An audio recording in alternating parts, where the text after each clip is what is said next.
Okay ठीक है। तो बात कर रहे थे हम लोग हड़प्पन सिविलाइजेशन, ठीक है, सिंधु घाटी सभ्यता या फिर इंडस वैली सिविलाइजेशन की बात कर रहे थे। तो बहुत सारी चीज़ें हम लोगों ने पढ़ ली थी। आज पढ़ना है हम लोग को ये रिलीजन वगैरह तो सब देख ही लिया था, ठीक है। कुछ साइट्स थी हमारी, उन साइट्स को आज पढ़ना है बेसिकली।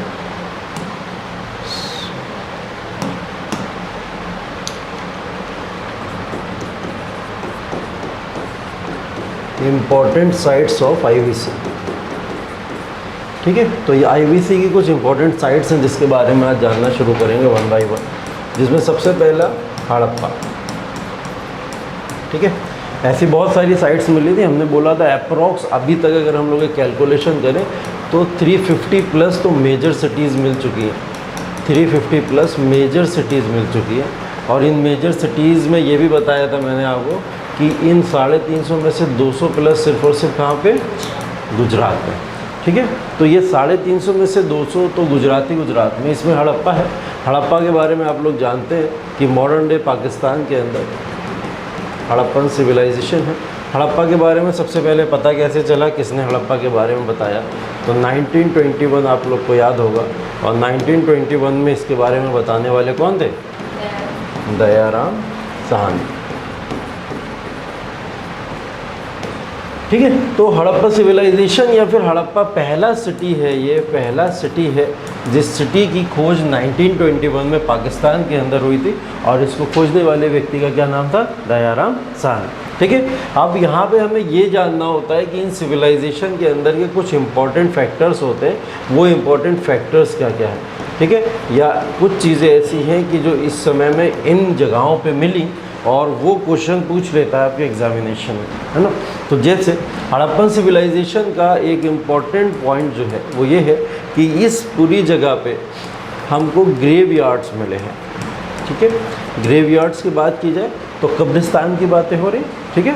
कब्रिस्तान से क्या मतलब निकल के आ रहा है कि वहाँ पे शवों को जो था, लाशों को क्या करते थे, दफनाया करते थे, जलाते नहीं थे, ठीक है। तो हड़प्पन सिविलाइजेशन ये बात बताता है, ग्रेव यार्ड से ये हमें पता चलता है कि यहाँ पे जो डेड बॉडीज़ होती थी उनको क्या करा जाता था, दफनाया जाता था, ठीक है। और दफनाया जाने के लिए एक यहाँ पे ग्रेव यार्ड जो मिला है, उस ग्रेव यार्ड का नाम था RH-37, ठीक है। ये नाम भी याद रखिएगा, उस ग्रेव यार्ड का नाम है RH-37।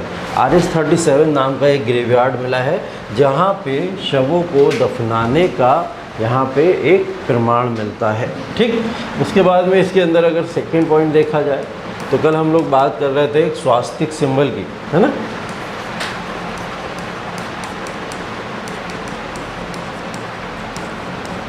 तो स्वास्तिक सिंबल भी कहाँ मिला है, वो भी हड़प्पा के ही साइट के ऊपर मिला है। तो स्वास्तिक सिंबल क्योंकि सबसे ओल्ड सिटी इसको बोला जा रहा है, ढूंढी गई है, हालांकि इससे भी ओल्ड सिटीज़ हैं, लेकिन इस सिटी के अंदर एक चीज़ मिली थी जिसको स्वास्तिक सिंबल के नाम से हम लोग जानते हैं। तो स्वास्तिक सिंबल सबसे पहले कहाँ देखने को मिला था, हड़प्पा, क्योंकि सबसे पहले साइट ढूंढी गई थी, वहाँ पे स्वास्तिक सिंबल भी देखने को मिला था। इसके अलावा यहाँ के कुछ और इम्पोर्टेंट फीचर्स हैं, उन इम्पोर्टेंट फीचर्स के अंदर ये देखते हैं हम लोग, लाइक पॉटरी, ठीक है। और पॉटरी भी कैसी होती थी, नॉर्मल नहीं होती थी, डिज़ाइंड होती थी। इसकी भी बात हम लोग ने की थी कि पॉटरी यहाँ पे कैसी होती थी, डिज़ाइंड पॉटरी यहाँ पे देखने को मिली है। उसके अलावा कुछ और फीचर्स की अगर बात करें तो हड़प्पन सिविलाइजेशन के अंदर एक इम्पॉर्टेंट चीज़ मिली थी, वो था ग्रेनरी, ठीक है। ग्रेनरी तो हमने अभी वहाँ पे भी देखा था, मोहनजोदारो के अंदर भी है, ठीक है। वो ग्रेट ग्रेनरी है, बहुत बड़ा, जिसको बोला जाता है अन्नागार, ठीक है। तो यहाँ पे भी एक ग्रेनरी देखने को मिली है, उस ग्रेनरी में यहाँ पे भी अनाज को स्टोर करके रखा जाता था, ठीक है। तो ग्रेनरी भी देखने को मिली है। बाकी हड़प्पा के सिटी के अंदर अगर व्यापार के बेसिस पे बात करें तो कुछ लोगों ने यहाँ पे ये देखा है कि यहाँ पे एलिफेंट्स के कुछ रिमेन्स मिले हैं, और इन एलिफेंट्स को पाला जाता था, बोला जाता था कि ये ट्रेड के लिए डोमेस्टिकेट किए जाते थे। एलिफेंट के रिमेन्स का मतलब स्कल मिला है इनका, ठीक है, स्कल मिला है। तो खोपड़ी के अवशेष जो होते हैं बेसिकली पूरे रिमेन्स होते हैं, वो यहाँ पे देखने को मिले, ठीक है। तो ये एलिफेंट के रिमेन्स यहाँ पे देखने को मिले, जो इस बात को बता रहे हैं कि लोग इस समय एलिफेंट को भी डोमेस्टिकेट करते थे for the purpose of trade and business. ठीक है, इसके अलावा अगर यहाँ पे और चीज़ देखी जाए तो 6 पॉइंट हम लोग ये लिख सकते हैं कि यहाँ पे हाउसिंग, ठीक है, हाउसिंग की मतलब बात करें तो आवास देखने को मिले हैं यहाँ पे। ठीक है, आवास मतलब लोग यहाँ पे रहते थे, लेकिन ये आवास जो होते थे उन आवास को ग्रिड पैटर्न पे देखा गया है, जैसा कि मैंने आप लोग को बताया भी था। कौन से पैटर्न पे देखा गया था? ग्रिड पैटर्न के ऊपर इन आवास को देखा गया था। ठीक है, तो ग्रिड पैटर्न आवास है यहाँ पे। इसके बाद में यहाँ पे कुम्हार के बारे में पता चला है। एक कुम्हार हुआ करता था, वो कुम्हार क्या करता था, मिट्टी के जो भी ये पॉटरी वगैरह की हम लोग बात कर रहे हैं, तो वो पॉटरी वगैरह बनाया करता था। और ये कुम्हार जो था वो निचले स्तर के मकानों में रहा करता था। ठीक है, कुम्हार जो थे वो कहाँ रहते थे? निचले स्तर के मकानों के अंदर रहा करते थे। ये चीज़ स्पेसिफाई करके लिखी गई है वहाँ पे। अब इस चीज़ को अगर स्पेसिफाई करके लिखा है कुम्हार निचले स्तर के मकानों में रहते थे, तो मैं कल आपसे बार बार एक बात कह रहा था, यहाँ किसी भी तरीके का कोई डिवीज़न नहीं है कि कोई अपर है कोई डाउन है, इस तरीके का कोई डिवीज़न देखने को नहीं मिलता। बट यहाँ पे कुम्हार निचले स्तर के मकानों में रहते थे। ये बात इस तरीके से दर्शा रहा है आपको, या बता रहा है कि 2 तरीके का डिवीज़न था सोसाइटी में। एक था कि अपर पोजीशन और एक था लोअर पोजीशन। ये किसी कास्ट के बेसिस पे नहीं था, ठीक है, किसी के कास्ट के बेसिस पे नहीं था। बेसिकली ये किसके बेसिस पे था? उनके ट्रेड के बेसिस पे या फिर व्यापार के बेसिस पे हुआ करता था। तो अगर हम कहें कि क्या व्यापार के बेसिस पे लोगों के अंदर अपर पोजीशन और लोअर पोजीशन के बीच में डिवीज़न था, तो हाँ कह सकते हो, क्योंकि था। क्योंकि कुम्हार या फिर नॉर्मल पीपल जो भी लोग रहते थे वो कहाँ रहते थे? निचले स्तर के मकानों में रहते थे। बाकी सारे ट्रेडर्स वगैरह सब कहाँ रहते थे? ऊपर के मकानों में। जैसे कल एग्जाम्पल बात की थी हम लोग ने, सिटाडेल। ठीक है, हाँ।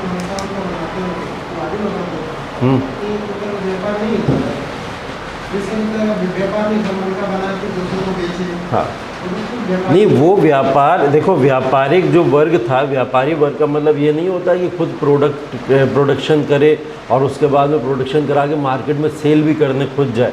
व्यापारी वर्ग का मुकेश अंबानी अपनी जियो की सिम बना के खुद बेचने जाते हैं क्या? नहीं जाते ना। ट्रेडर हैं, कैपिटलिस्ट की अगर बात करी जाए, पूंजीवादी व्यक्ति हैं, वो क्या करते हैं? वर्कर्स को लगा देते हैं, जाओ काम करो जाकर। तो वो वर्कर्स जो होते हैं वो यहाँ पे कुम्हार की तरह काम कर रहे हैं। जो ट्रेडर्स व्यापारी बड़े दल के लोग हैं वो इनसे काम करवा के वो ट्रेड कर रहे हैं, वो व्यापार कर रहे हैं। तो ऐसा वर्ग जो है वो अपर पोजीशन पे, ये वाला वर्ग जो है वो लोअर पोजीशन पे। ये वर्कर्स हैं। कुम्हार कोई ट्रेडर व्यापारी नहीं कहलाएगा। वो व्यापार कर रहा है किसके आदेश पे? किसी ट्रेडर के आदेश पे कर रहा है, किसी व्यापारी के आदेश पे कर रहा है। ठीक है, तो वो क्या करेगा? इसके हाथों में नहीं है ना कि ये अपना, अगर इसने मिट्टी का मनकान का बना भी लिया तो मार्केट में जाके ये किसके ऊपर डिपेंडेंट होगा? उस ट्रेडर व्यापारी के ऊपर होगा कि तुम मेरा जो भी मैंने मैन्युफैक्चरिंग करी है उसको बिकवा दो। ठीक है, ये सब चीज़ें यहाँ पे होती हैं। ठीक, बाकी 7 पॉइंट्स हो गए। एक पॉइंट और इसके अंदर इम्पॉर्टेंट है, वो इम्पॉर्टेंट ये है कि यहाँ पे जो है मदर गॉडेस, ठीक है, मदर गॉडेस की जो है यहाँ पे क्या मिली है? मूर्ति मिली है। मदर गॉडेस की मूर्ति मतलब कल हम लोग बात कर रहे थे ना, है किसकी? शक्ति की बात, दुर्गा की बात कर रहे थे। ठीक है, दुर्गा या शक्ति की बात कर रहे थे, तो उनकी मूर्ति यहाँ पे देखने को मिली है। इससे एक बात यहाँ पे एक बात जस्टिफाई हो जाती है कि ओवरऑल सिविलाइजेशन की बात चाहे आप करो चाहे ना करो, लेकिन हड़प्पा सिटी तो अप्रॉक्स कहीं ना कहीं मैट्रियार्कल सोसाइटी को फॉलो करती है। ठीक है, हड़प्पा सिटी कहीं ना कहीं मैट्रियार्कल सोसाइटी को फॉलो करती थी। मतलब ये सिटी जो थी मात्र सत्तात्मक सिटी हुआ करती थी। और ये बात क्यों प्रूव होती है? क्योंकि ज़्यादातर जितनी भी मूर्तियाँ यहाँ पे मिली, ज़्यादातर जो भी स्टैचूज़ यहाँ पे मिले वो किसके थे? फीमेल्स के थे। या डांसिंग गर्ल मिल रही है वहाँ देखने को, या फिर गॉडेस के फॉर्म में कुछ ना कुछ मिल रहा है। तो ज़्यादातर जितने भी स्कल्पचर्स या फिर स्टैचूज़ मिलते थे वो सारे के सारे किसके होते थे?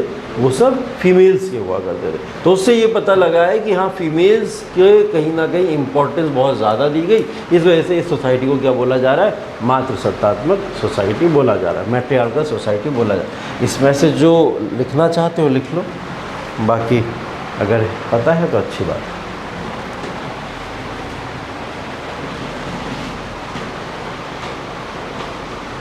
अच्छा, यूनिकॉर्न भी यहीं पे मिला था, ये भी ध्यान रखना। अगर यहाँ पे एलिफेंट लिखे हुए हो तो यहीं पे ऑब्लिक लगा के यूनिकॉर्न भी लिख लेना।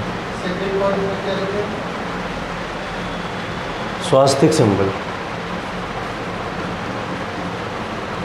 यूनिकॉर्न मतलब एक सींग वाला जानवर, एक शिंगड़े जानवर।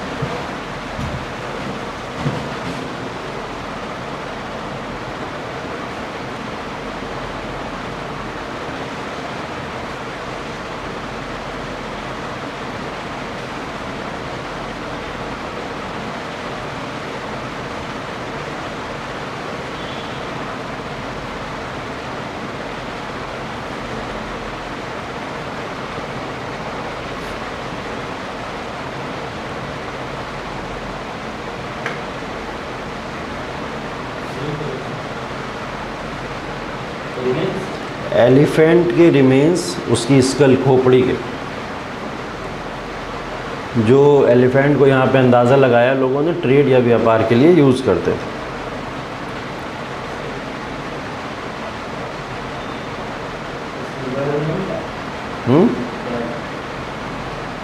हड़प्पा की बात हो रही है अभी, सिर्फ हड़प्पा की। जो कॉमन एनिमल्स हैं वो तो पता ही है, जो स्पेशल मिले हैं उनकी बता रहे।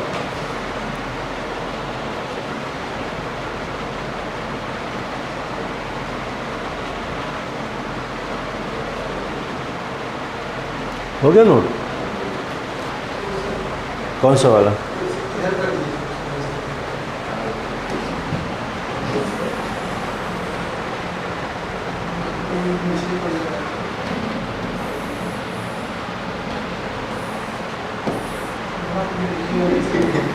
दिखता भी नहीं दिखेगा, मुझे तो हो ही गया उसमें।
चलो देखो सेकंड वाला।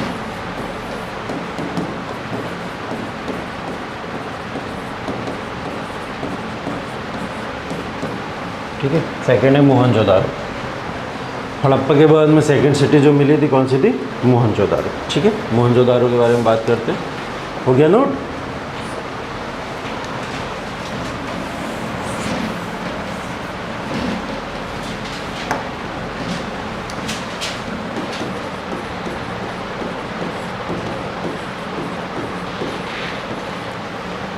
ठीक है, मोहनजोदारो की बात अगर की जाए तो 1922, ठीक है, अगले ही साल मोहनजोदारो के बारे में पता चल गया।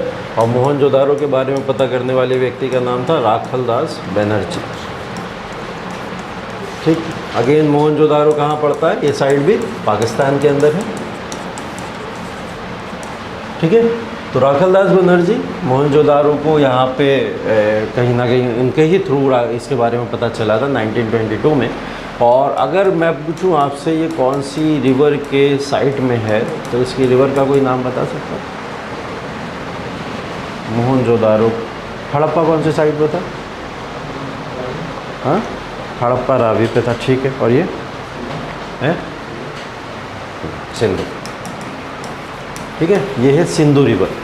ठीक है, कभी कभी रिवर भी पूछ लेता है। हड़प्पा का याद रखिएगा रावी था और ये सिंधु है। ठीक है, तो दोनों में देखिए डिफरेंस क्या है। पहला डिफरेंस जो है, मोहनजोदारो की जब भी बात की जा रही है तो मोहनजोदारो का मतलब होता है लैंड ऑफ डेड। ठीक है, मतलब अगर हिंदी में बोला जाए तो इसको बोला जा रहा है मृतकों का टीला। ठीक। मृतकों का टीला, कल इस पर बात भी हुई थी थोड़ी सी कि मृतकों का टीला इसको क्यों बोला जाता है। मृतकों का टीला बेसिकली यहाँ पे बहुत सारी डेड बॉडीज़ इकट्ठी मिली हैं, और वो डेड बॉडीज़ ऐसे नहीं मिली हैं कि मतलब लोग अचानक से कुछ बाढ़ आई, पिड़ले आई, मर गए होंगे, नहीं।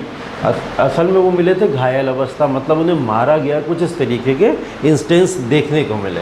तो कुछ लड़ाई हुई होगी, वॉर हुआ होगा, पता नहीं क्या हुआ होगा, लेकिन हमें कुछ खास जानकारी नहीं है।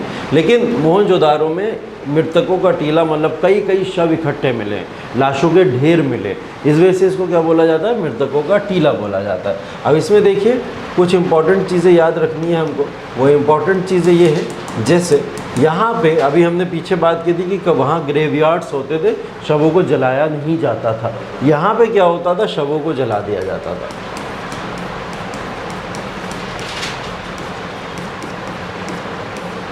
ठीक है, शवों को जलाने की परंपरा यहाँ पे थी। ठीक है,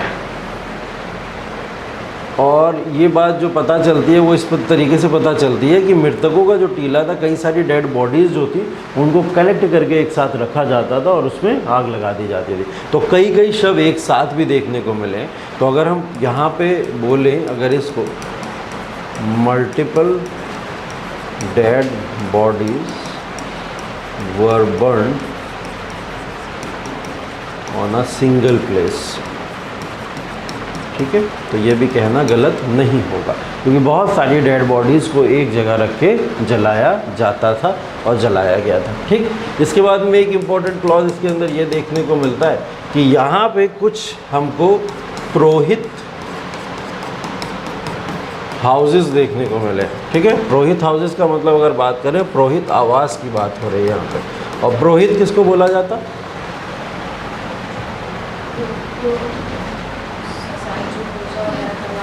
पूछा क्या लगाते हैं, यज्ञ वगैरह करते हैं। हाँ, मतलब बेसिकली प्रीस्ट को ही बोला जाता है। ठीक है, जो प्रीस्ट होते हैं, पुजारी लोग होते हैं, उन्हीं को क्या बोला जाता है, पुरोहित बोला जाता है। लेकिन हम लोग तो बात करते चले आ रहे हैं, यहाँ पे कोई पुरोहित था ही नहीं, ना तो कोई टेम्पल्स थे किसी तरीके के। जब टेम्पल्स नहीं थे तो पुरोहित क्या करेंगे वहाँ पे। तो पुरोहित की आवाज़ कैसे मिल गया मोहनजोदारो के अंदर, इसका कोई लॉजिक लगा सकते हैं? पुरोहित की आवाज़ कैसे मिल गया होगा?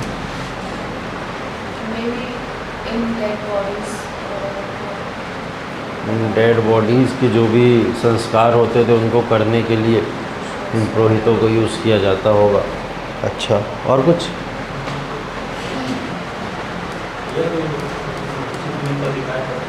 यज्ञ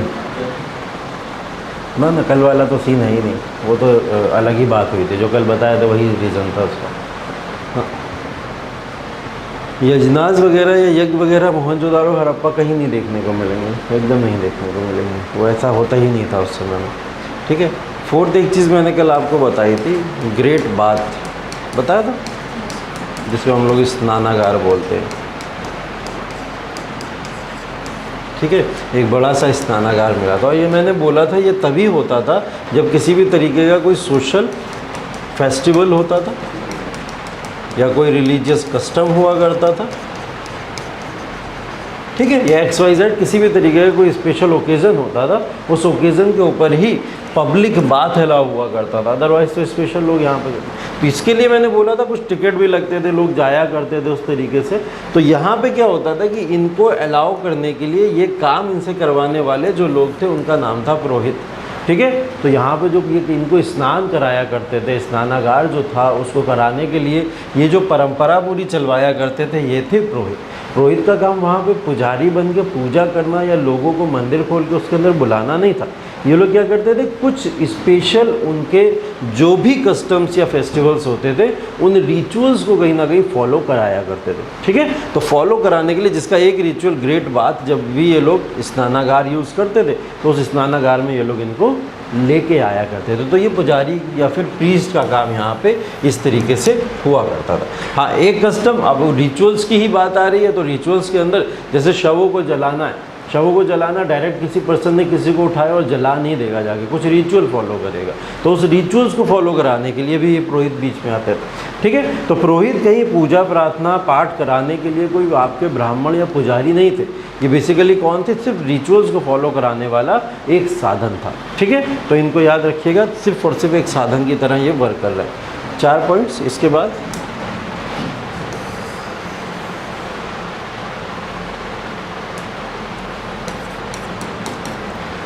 ग्रेट बाथ के साथ में यहाँ पे ग्रेट ग्रेनरी भी मिला था। ठीक है,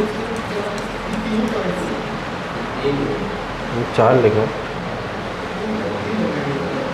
और 4 निकला है तो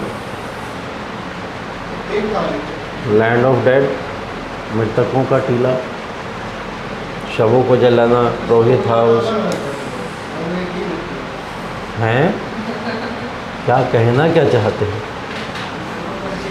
ये लिखा है पहला पॉइंट, ये लिखा है दूसरा पॉइंट, ये लिखा है तीसरा पॉइंट और ये लिखा है चौथा।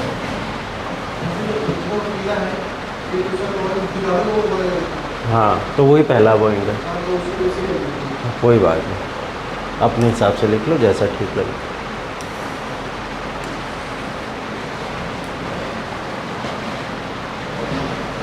ठीक है, ग्रेट ग्रेनरी भी यहाँ पे है। उसके बाद में बहुत सारे वेल्स मिले हैं यहाँ पे, मतलब कुएं मिले हैं यहाँ पे। ठीक है, कुआं मिला है यहाँ पे। ग्रेट ग्रेनरी अन्नागार। ठीक है, ग्रेट ग्रेनरी अन्नागार।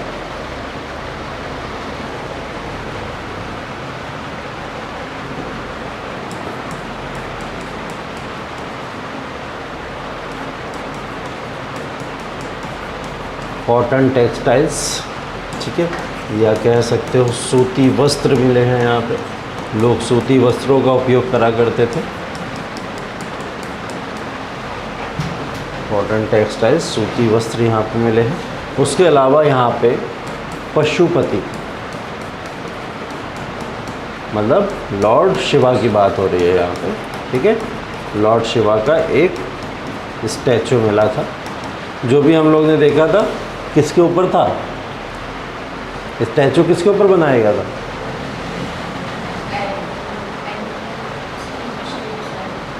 स्टैचू क्या मिट्टी पे मिला है किसी, या किसी सील पे मिला है? किसके ऊपर मिला है? सील्स पे मिला है ना, सील्स मिला था। जो सील्स वगैरह बनती थी ना, उनके ऊपर देखने को मिला है। ऐसा नहीं है कि मूर्ति बना के खड़ी कर दी हो, ऐसा कुछ भी नहीं था। क्या करा था? एक सील के ऊपर ये बना हुआ मिला था। ठीक है,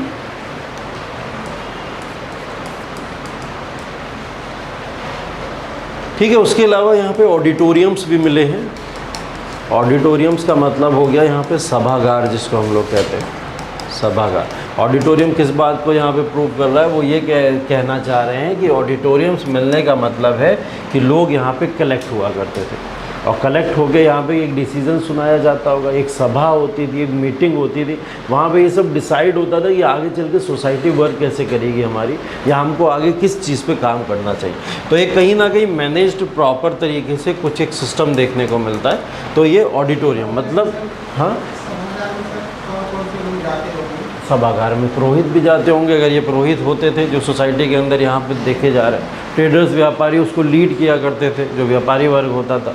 और उसके बाद में जनता जितनी भी थी, जिसमें कुम्हार से लेकर जितने भी लोग थे जो वर्क सोसाइटी में करते थे, फार्मर्स, कुम्हार, या फिर और भी मिसलिनियस पीपल्स हो सकते हैं, वो सारे के सारे जनता बन के जाया करते थे सब लोग। हैं, महिलाएं भी जाती थी। महिलाएं भी, मैट्रियार्कल सोसाइटी बोला जा रहा है ना, उससे लॉजिक लगा सकते हो, महिलाओं को अलग नहीं किया जाएगा, है ना। अभी वैदिक सोसाइटी में आओगे तब ये डिफरेंस देखने को मिलेगा। अभी इंडस वैली सिविलाइजेशन में कोई डिफरेंस नहीं है। महिलाएं भी पार्टिसिपेट करा करती थी, और महिलाएं भी पार्टिसिपेट नॉर्मली करती थी, जैसे यहाँ पे पुरुष पार्टिसिपेट कर रहे हैं। ठीक है, तो उसमें भी कोई प्रॉब्लम वाली बात नहीं। ठीक, इसके बाद में एक यहाँ पे और स्टैचू देखने को मिला है। ठीक है, जो कि ब्रोंज का बना होता था। ठीक है, ब्रोंज बोलते हैं कांस्य को। ठीक है, एक स्टैचू देखने को मिला है जो ब्रोंज का बना होता था। ये भी एक फीमेल डांसर का है। ठीक है, ये भी एक फीमेल डांसर का है, ये भी एक फीमेल डांसर का है। अब इस बात से ये भी जस्टिफाई होता है कि हम लोग बोलते हैं ना कि हम लोग एक एज बोलते हैं इंडस वैली सिविलाइजेशन को। कौन सी? ब्रोंज एज बोलते हैं, कांस्य युग बोला जाता है। ठीक है, तो इस बात से ये भी प्रूव होता है कि इसको कांस्य युग क्यों बोला जा रहा है, ब्रोंज एज क्यों बोला जा रहा है। इससे पहले का जो मेटल मिला था सबसे पहले हमको कौन सा मिल चुका था? हाँ, कॉपर मिल चुका था ना। कॉपर के बाद में अगर दूसरा मेटल कोई हमें मिला है तो वो कौन सा मिला था? ब्रोंज मिला था। जिस समय कॉपर मिल गया उसके बाद में अब क्या हुआ? ब्रोंज का आइटम मिल गया। ठीक है, तो ब्रोंज या कांस्य वाला जो प्रोडक्ट था वो इसमें मिला था, तो इसलिए हम इसको क्या बोलते हैं? ब्रोंज एज बोलते हैं या कांस्य युग बोला जाता है इसको। ठीक, तो इस वजह से इस युग को पूरा का पूरा कांस्य युग ही नाम दिया जाता है। ये 10 पॉइंट्स अपने दिमाग में बस बैठा लीजिएगा मोहनजोदारो से रिलेटेड। ये 10 पॉइंट आप लोग को याद करने हैं तुरंत के तुरंत। ठीक, हाँ, महिला नर्तकी।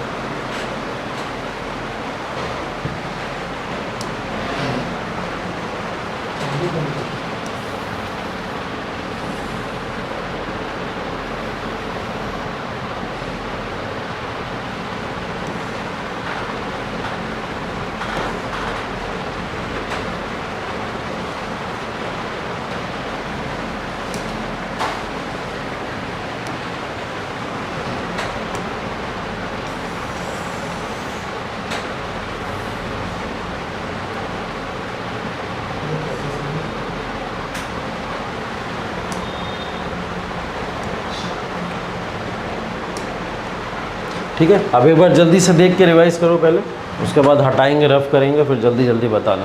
तुरंत का तुरंत याद कर लो एकदम कि हड़प्पन सिविलाइजेशन के अंदर सबसे पहली साइट हड़प्पा की बात कर रहे हैं और हड़प्पा के अंदर कौन कौन से मेजर पॉइंट्स हैं। 8 पॉइंट्स आई थिंक लिखा है मैंने उसके अंदर। ठीक है, उन 8 पॉइंट्स को एक बार जल्दी से देख के रिवाइज करो।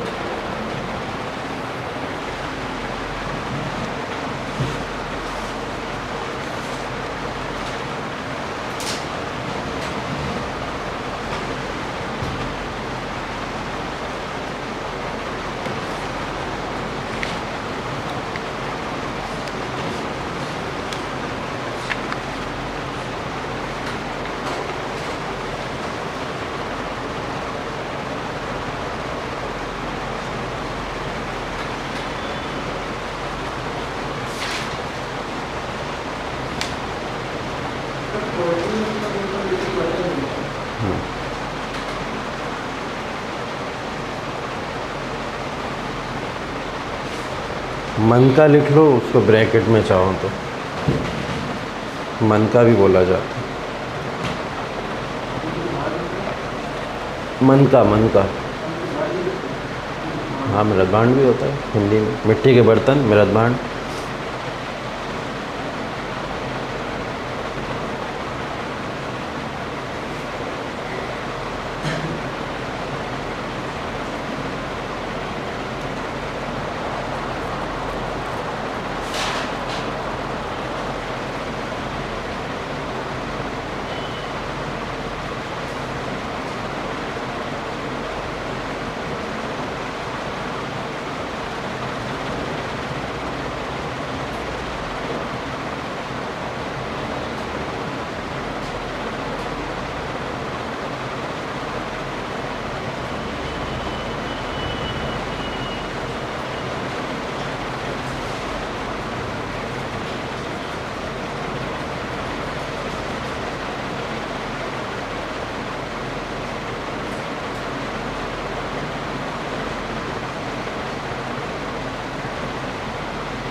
डन।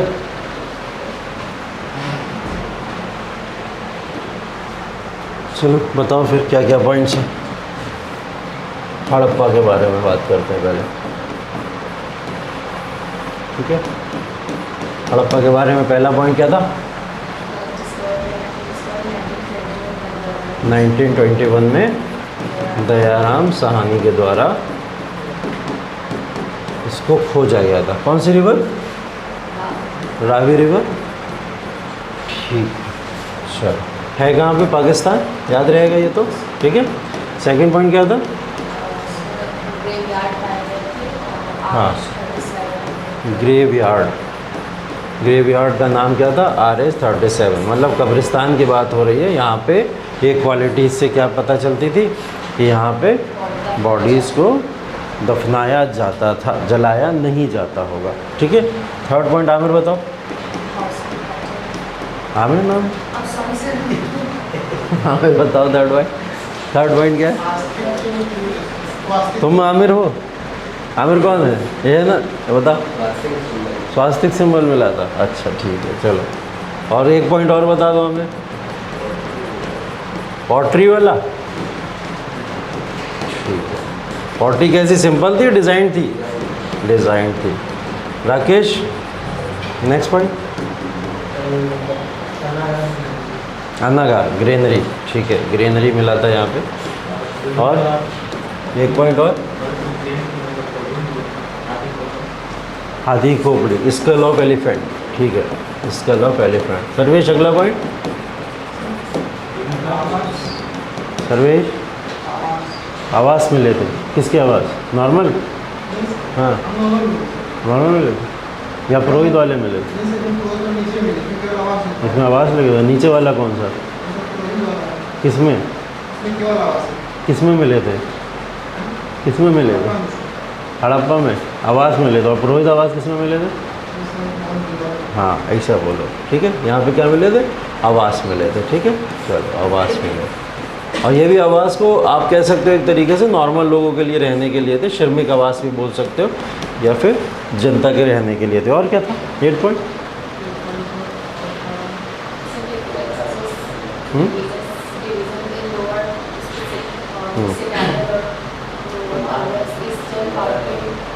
डिवीज़न जो था लोअर और अपर वर्ग में, ठीक है। चलो, सिटाडेल वाला पॉइंट आप बता रहे हो, एक पॉइंट वो लिख दिया, ठीक है। मतलब कुछ लोग अपर पार्ट पे रहा करते थे और कुछ लोग लोअर पार्ट पे।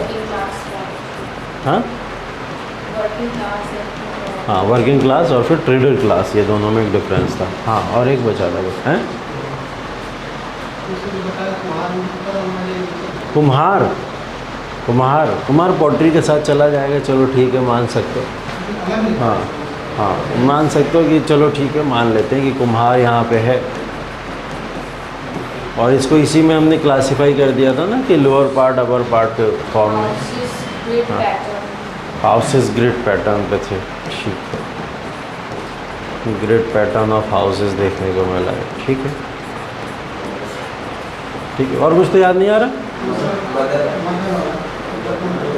मदर वाला, मदर वाला, मदर गॉडेस, मातृ देवी की मूर्ति, मदर गॉडेस, ठीक है। मातृ देवी बोलते हैं इनको, ठीक है। मातृ देवी की मूर्ति मिली है। और कुछ याद आ रहा? 9th 10th 11th, हाँ हाँ, यही शक्ति है, यही दुर्गा है, ठीक है। मदर गॉडेस या मातृ देवी जिनको बोला जा रहा है, बस इतना ही तो था। क्या? एक सींग वाला जानवर? मैं तो 8 तो लिखाया हूँ, तुम लोग तो इतने सारे पॉइंट बता दियो। सब मिला तो नहीं दे रहा मोहनजोदारो और हड़प्पा? हाँ, वो इसी में बता दिया था ना कि एलिफेंट के साथ में यहाँ पे यूनिकॉर्न भी लिख लो। हाँ, ऐसे बताया था, तभी मैं कहूँ मैं तो 8 लिखाया हूँ, 11 12 कैसे? हाँ, वो भी मर्जी है, साथ में ये इन दोनों को साथ में लिखाया था, ये वाला 8th और 9th वाला। 7th और 10th आवास वाला और ग्रेड पैटर्न वाला, हाँ ये भी सेम ही, मतलब वही 8 पॉइंट लिखाया था, लगभग हो गया। और तो कुछ नहीं बचा, यही है बस, ठीक है। चलो, अब बता दो उसके बारे में, मोहनजोदारो के बारे में।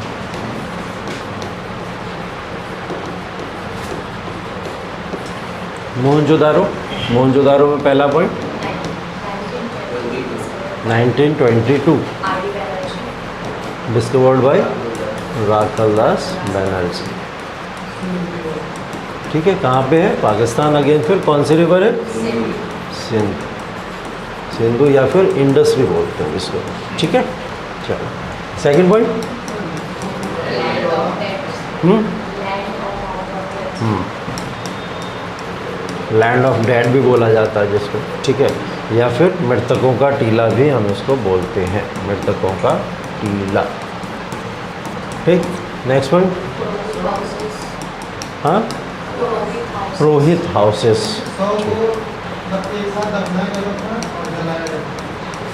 शवों को एक साथ जलाया और दफनाया जाता है। मतलब चौथा पॉइंट ये है कि शवों को दफनाने की परंपरा थी। शवों को दफनाने की थी, जलाने की थी? जलाने की परंपरा। ठीक है, और अगला पॉइंट उसके बाद।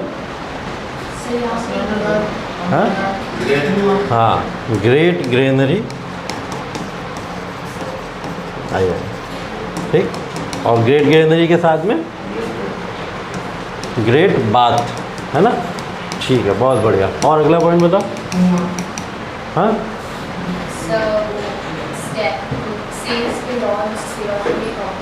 हाँ, सील मिली है।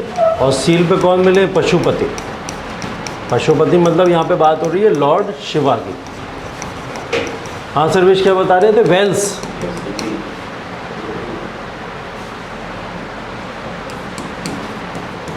वेल्स या फिर यहाँ पे कुआं मिला है।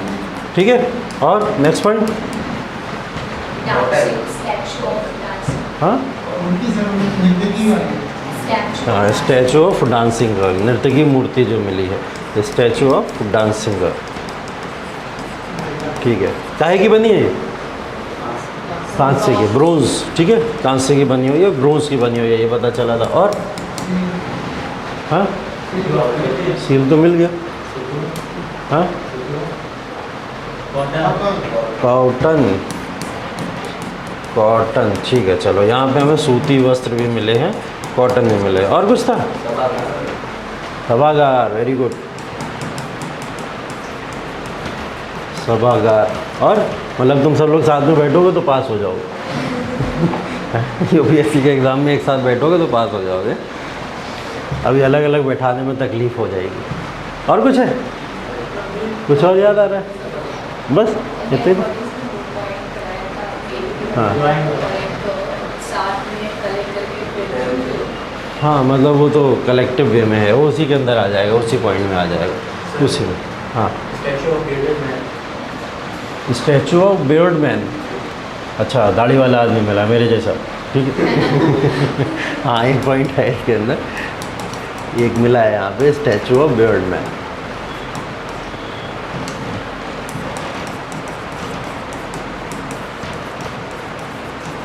ठीक है, ये पता है किस चीज़ को दर्शाता होगा? सिंबलाइज क्या करता है ये? हैं? नाई नहीं होते थे उस समय। वाह। नाई तो आज भी होते हैं, रखे तो हम भी घूम रहे हैं। ये कौन सा लॉजिक है? क्या मतलब किसी चीज़ को ये सिंबलाइज करता होगा? क्या लॉजिक? हाँ, मतलब जैसे किंग वगैरह पहनते थे कुछ ऐसे करके, कुछ एक ड्रेस टाइप की पहनी हुई है, वो आयरन ड्रेस होती थी जिसको आयरन ड्रेस के फॉर्म में पहना जाता था। हाँ, तो वो क्या बताता है?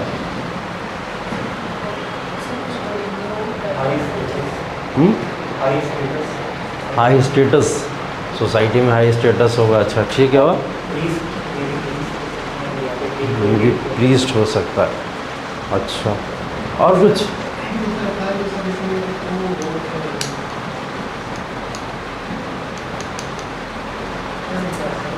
कहाँ? यहाँ तो जो पुरोहित हाउसेस लिखवाए थे, है ना, पुरोहित हाउसेस लिखवाए थे। चलो सिंबलाइज शायद वो करता हो कि वहाँ पे जो पुरोहित इस तरीके के थे, जो रिचुअल्स परफॉर्म करवा रहे हैं, शायद वो लोग होते हो जो बियर्ड वगैरह के शेप में होते हो, उनको शायद कुछ दर्शाया गया हो। या फिर सोसाइटी का बहुत ही ज़्यादा पावरफुल पर्सन दिखाने की कोशिश की गई है उसके अंदर, कि ये शायद सोसाइटी में बहुत पावरफुल पर्सन था। मैं भी हो सकता है वो कोई बड़ा व्यापारी, ट्रेडर हो जो ट्रेड करता हो, क्योंकि मेसोपोटामिया या इजिप्शियन सिविलाइजेशन या जितनी भी सिविलाइजेशन है वहाँ की, इन सिविलाइजेशन के अंदर एक चीज़ कॉमन थी, वहाँ के लोग बियर्ड रखते थे। विदाउट बियर्ड वहाँ दिखेंगी ही नहीं आपको। कोई भी मूर्ति वहाँ ऐसी दिखेगी नहीं जो विदाउट बियर्ड देखने को मिलती हो, नॉर्मल नहीं देखने को मिलती थी। ज़्यादातर लोग बियर्ड में ही दिखने को मिलते थे। क्यों दिखते थे? क्योंकि वो स्टेटस, जैसा आपने बोला, स्टेटस सोसाइटी में दिखाता था ये किंग है हमारे यहाँ के, ये राजा हैं हमारे यहाँ के। तो इस तरीके की चीज़ों को दिखाने के लिए वो कहीं ना कहीं इस चीज़ को यहाँ पे दिखाया गया। ठीक है, तो ये मोहनजोदारो के अंदर देखने को मिला।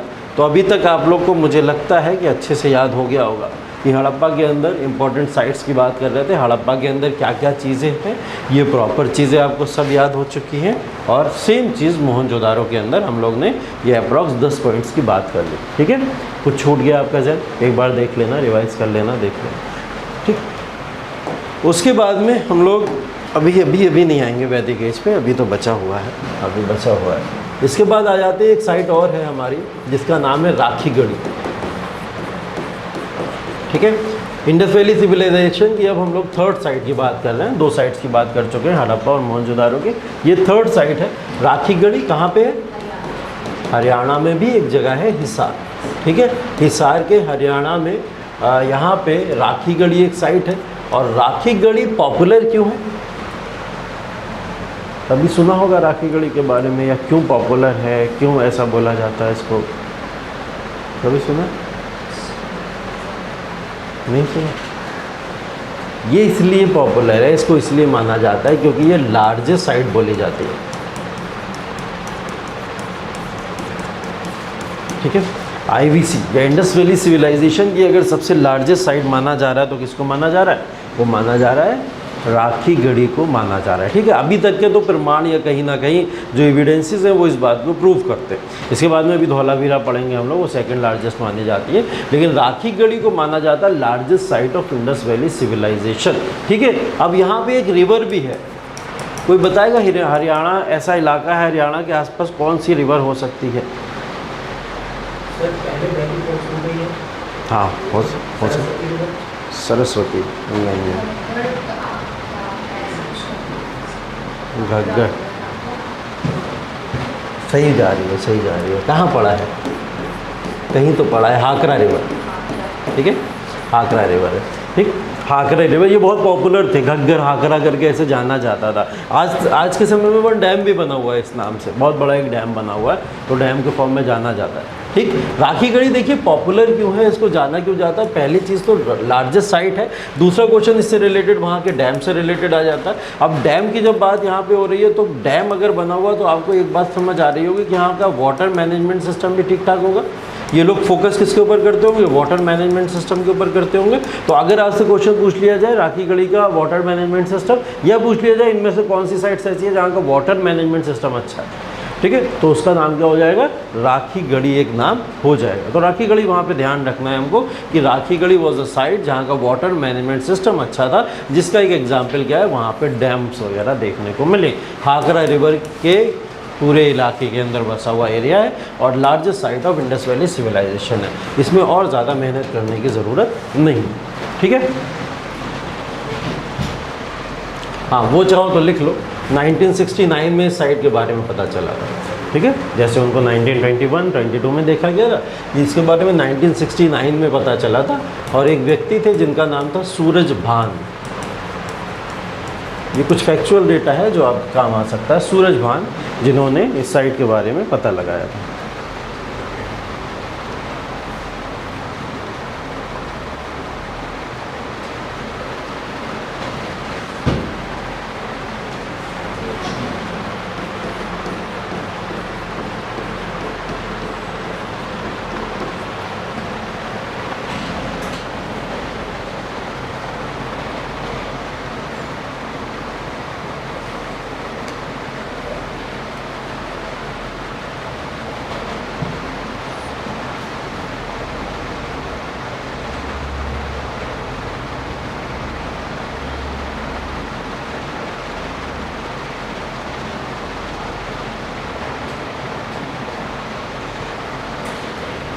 ठीक है, धौलावीरा आप लोग जानते हैं कहाँ पे?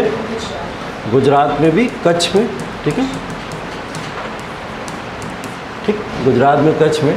और धौलावीरा के बारे में अगेन फिर 1992 में पता चला था और इसको निकाल के लाने वाले व्यक्ति का नाम है आर.एस. बिस्ट। ठीक है, धौलावीरा आर.एस. बिस्ट। ठीक, आर.एस. बिस्ट इस साइट को लेके आए थे। और अगर हम इसको बोलें तो जैसा कि मैंने बताया वो लार्जेस्ट साइट है, इसको बोला जाता है second largest site of Indus valley civilisation. ठीक है, second largest site of Indus valley civilisation. इसके बारे में एक चीज़ और इम्पॉर्टेंट है, वो चीज़ क्या है?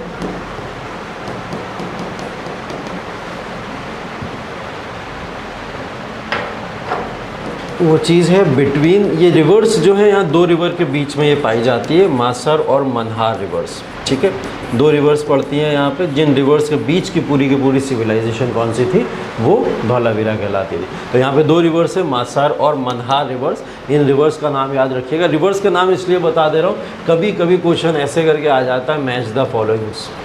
ठीक है, और मैच द फॉलोइंग्स में सिर्फ एक तरफ लिख देगा धौलावीरा, और धौलावीरा के साथ में इधर लिख देगा रावी।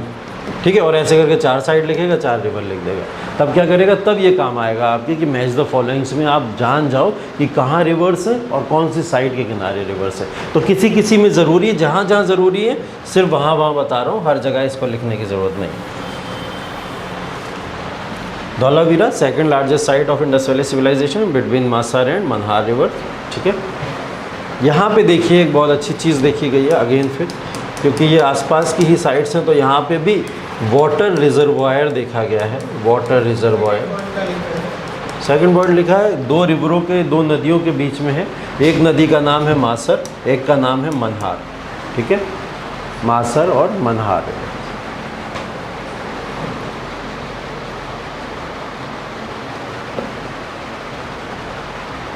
ठीक है, एक वाटर रिजर्वायर है, काफ़ी ह्यूज है साइज़ में, और जिसको यूज़ किया जा रहा है स्टोरेज के लिए। ठीक है, वाटर स्टोरेज के लिए इसको यूज़ किया जा रहा है। जैसा भी हम लोग ने देखा यहाँ पे एक डैम बना हुआ है। डैम को क्यों यूज़ किया जाता है? हाँ, सिंचाई के लिए, पानी इकट्ठा करने के लिए होता है, स्टोरेज ऑफ वाटर के लिए होता है। और बाढ़ को रोकने के लिए होता है, फ्लड वगैरह ना आए। मतलब कोई एक फीचर नहीं है, अगर डैम बनाया जा रहा है तो मल्टीपल फीचर्स है उसके पीछे। जैसे उसके पानी को, जो रिवर्स होती हैं आसपास के इलाके की, एक डैम बना के सारी रिवर्स के पानी को वहाँ ला के रोका जाता है, पहली चीज़ तो। दूसरी चीज़, शहर के अंदर पानी ना बह जाए या शहर के अंदर पानी ना जाए, उस अमाउंट को कहीं ना कहीं ला के रोका जाता है डैम्स के अंदर। डैम्स के पानी को यूटिलाइज़ किया जाता है आगे एग्रीकल्चर के लिए, कि एग्रीकल्चर में कहीं हमको नीड पड़ रही है तो यूज़ किया जाता है। वो स्टोरेज ऑफ वाटर की तरह भी वर्क करता है। किसकी तरह? स्टोरेज ऑफ वाटर की तरह भी वो वर्क करता है। तो कहीं कहीं स्टोरेज ऑफ वाटर की तरह भी वो वर्क कर रहा है, तो इसलिए कहीं ना कहीं डैम्स को बनाया जाता है। यहाँ पे क्या है, एक बहुत बड़ा इन्होंने रिजर्वायर बनाया था जो कि डैम की तरह ही था, और वो क्या करता था, एक बहुत बड़ा रिजर्वायर वाटर को स्टोरेज किया करता था। और वाटर स्टोरेज करने का मतलब अगेन फिर यहाँ से एक चीज़ पता चलती है कि ये लोग यहाँ पे भी वाटर मैनेजमेंट सिस्टम को अच्छे से रखा करते थे। ठीक है, ये क्वेश्चन मैंने कल आपको कराया था, यही वाला। उसमें एक जगह पूछी गई थी, प्लेस पूछा गया था, इस प्लेस के अंदर वाटर मैनेजमेंट सिस्टम या रिजर्वायर, मेन रिजर्वायर के तौर पर कौन सा प्लेस यूज़ किया जाता था। ऐसा कुछ स्टेटमेंट टाइप में कुछ क्वेश्चन था, अगर आप लोग को याद होगा। याद नहीं होगा तो दिखा देते हैं अभी। कुछ ऐसा क्वेश्चन मुझे याद आ रहा है, मैंने आप लोग को कल कराया था ये। तो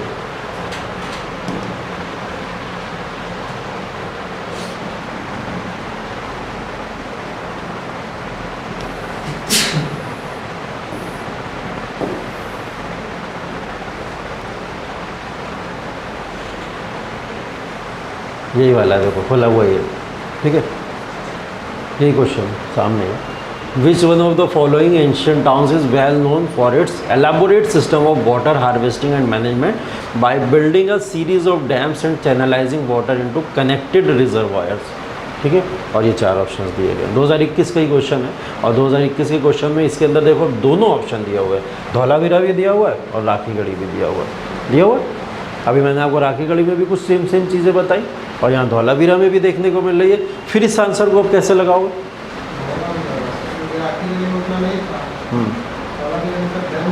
था तो हाँ, हाँ राखीगढ़ी तो है उससे पहले, फिर इस आंसर को कैसे लगाओ? राखीगढ़ी में डैम्स नहीं है। राखीगढ़ी में डैम्स नहीं है,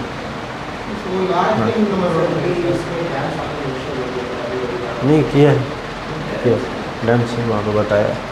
यहाँ पे देखो फिर से पढ़ो, which one of the following ancient towns. अब हमें क्या मिलता है, कहीं ना कहीं क्वेश्चन में से एक हिंट मिल जाता है कि आंसर इसका क्या हो सकता है। मैं हमेशा एक बात बताया हूँ कि यूपीएससी कई सारे आंसर सही दे देगा और आपको कंफ्यूज करेगा, और ये अगेन फिर वैसा ही क्वेश्चन है। हाँ फिजा कुछ कह रही है, नहीं ठीक है। Which one of the following ancient town is well known for its elaborate system of water harvesting and management. ठीक है, वाटर हार्वेस्टिंग और मैनेजमेंट, जब वाटर हार्वेस्टिंग और मैनेजमेंट की बात की जाती है तो उसका कुछ मतलब समझते हो आप लोग? क्या मतलब समझते हैं? वाटर को इसका सेटिंग के टाइम पीरियड के लिए स्टोर किया जाता है ताकि इन फ्यूचर उसको यूटिलाइज कर सके। अभी हम लोग बात कर रहे थे डैम्स को बनाया ही क्यों जाता है। हमने एक अभी क्वेश्चन डिस्कस किया था डैम्स को क्यों बनाया जाता है, तो हमने मल्टीपल रीजंस पढ़े थे। उसमें एक रीज़न हो सकता है वाटर हार्वेस्टिंग भी हो सकता है, वाटर हार्वेस्टिंग भी उसका टाइप हो सकता है। तो अगर हम उसको बना रहे हैं तो वाटर हार्वेस्टिंग के लिए बना रहे हैं। एक पॉइंट ये ध्यान रखना, इसके आगे पढ़ो, by building a series of dams and channelising water into connected reservoirs. बहुत सारे डैम्स बनाए जा रहे हैं और उन डैम्स को एक कनेक्टेड रिजर्वायर्स में कनेक्ट किया जा रहा है, जिससे वो सारा का सारा पानी एक रिजर्वायर में कलेक्ट हो जाए और कलेक्ट होकर सारा पानी वहाँ रुक जाए। वाटर की हार्वेस्टिंग डैम्स में ना करके कहाँ कराई जा रही है? रिजर्वायर्स में कराई जा रही है।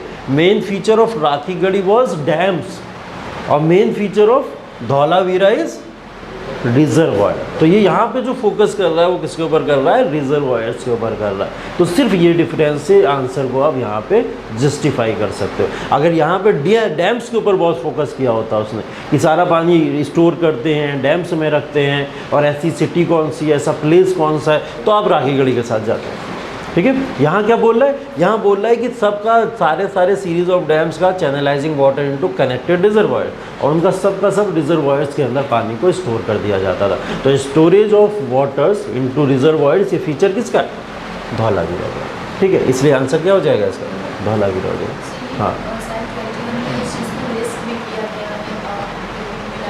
क्या लिस्ट नहीं किया गया?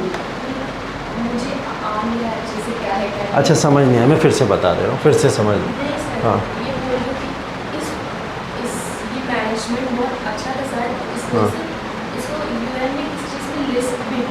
हाँ, वाटर मैनेजमेंट सिस्टम को ना जो हाँ रिसेंटली अभी रिसेंटली इसको लिस्टेड किया गया है, और ये यूनेस्को जो करता है ना हमेशा, तो यूनेस्को ने ये लोगों के सामने, इवन पूरी दुनिया के सामने भी रिसेंटली इस चीज़ को सामने लाया था कि भारत के अंदर एक वाटर मैनेजमेंट सिस्टम था जो अभी नहीं है, बहुत पुराना है, सदियों पुराना है। और वो वाटर मैनेजमेंट सिस्टम को अगर आज के समय में अपना लिया जाए, अगर उस तरीके के सिस्टम को अपना लिया जाए तो लोगों को वाटर की शॉर्टेज होना ख़त्म हो जाएगी। जैसे वाटर की स्कैरसिटी को लेकर लगातार हम लोग बहुत ही ज़्यादा जागरूक है, हम लोग देख रहे हैं वाटर की स्कैरसिटी कैसे हो रही। तो यूनेस्को का तो काम है इन सारी चीज़ों को वर्क करना, तो वो ऐसी कुछ चीज़ें ढूंढता रहता है, उसने ऐसी भी चीज़ ढूंढी तो उसने इसको लिस्ट किया है। ठीक है, यूनेस्को अपनी कुछ पार्ट में लिस्ट, उसकी लिस्ट बनती है, लिस्ट 1, लिस्ट 2, लिस्ट 3, ऐसे लिस्ट बनती है। तो उसकी लिस्ट जो है वो कहीं ना कहीं कंजर्वेशन की लिस्ट है, वाटर कंजर्वेशन की लिस्ट, उसके अंदर उसने इसको स्टोर करके रखा हुआ कि मतलब दिखाया है लोगों को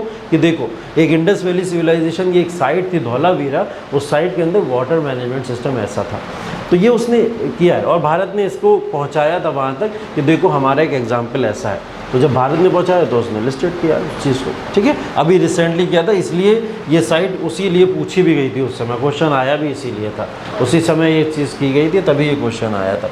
ठीक है, और एक चीज़ ध्यान रखिएगा, अभी प्रेजेंट टाइम में हम लोग अभी देखें तो मोहनजोदारो हड़प्पा काफ़ी न्यूज़ में था जब इधर पाकिस्तान में इलेक्शन हुआ था।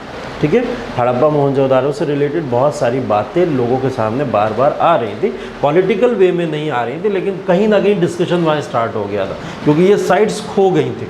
वो कंपेयर कर रहे थे बार बार, भारत ने अभी भी छोटी छोटी साइटों को भी संभाल के रखा हुआ है और हमने इतनी बड़ी बड़ी साइट खो दी, तो हम लोग फिर पाकिस्तान का सर्वाइवल आगे कैसे सोच सकते हैं, ऐसा कोई डिस्कशन हुआ था।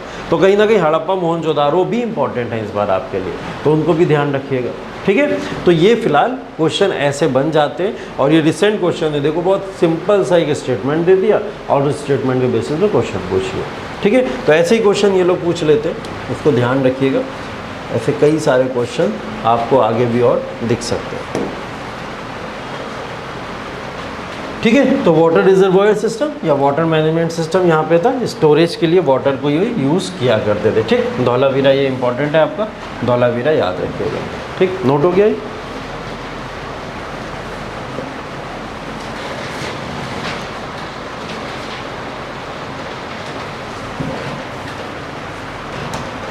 नेक्स्ट देखिए, अगली साइट है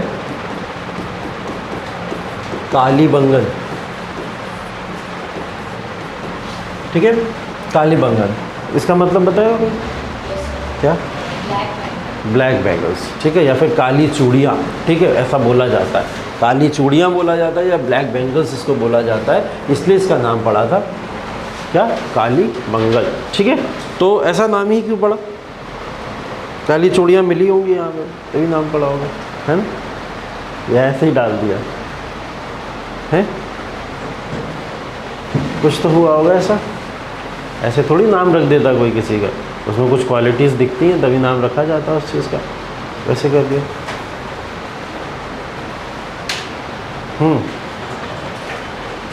किसी का कोई स्टेटमेंट इसके ऊपर?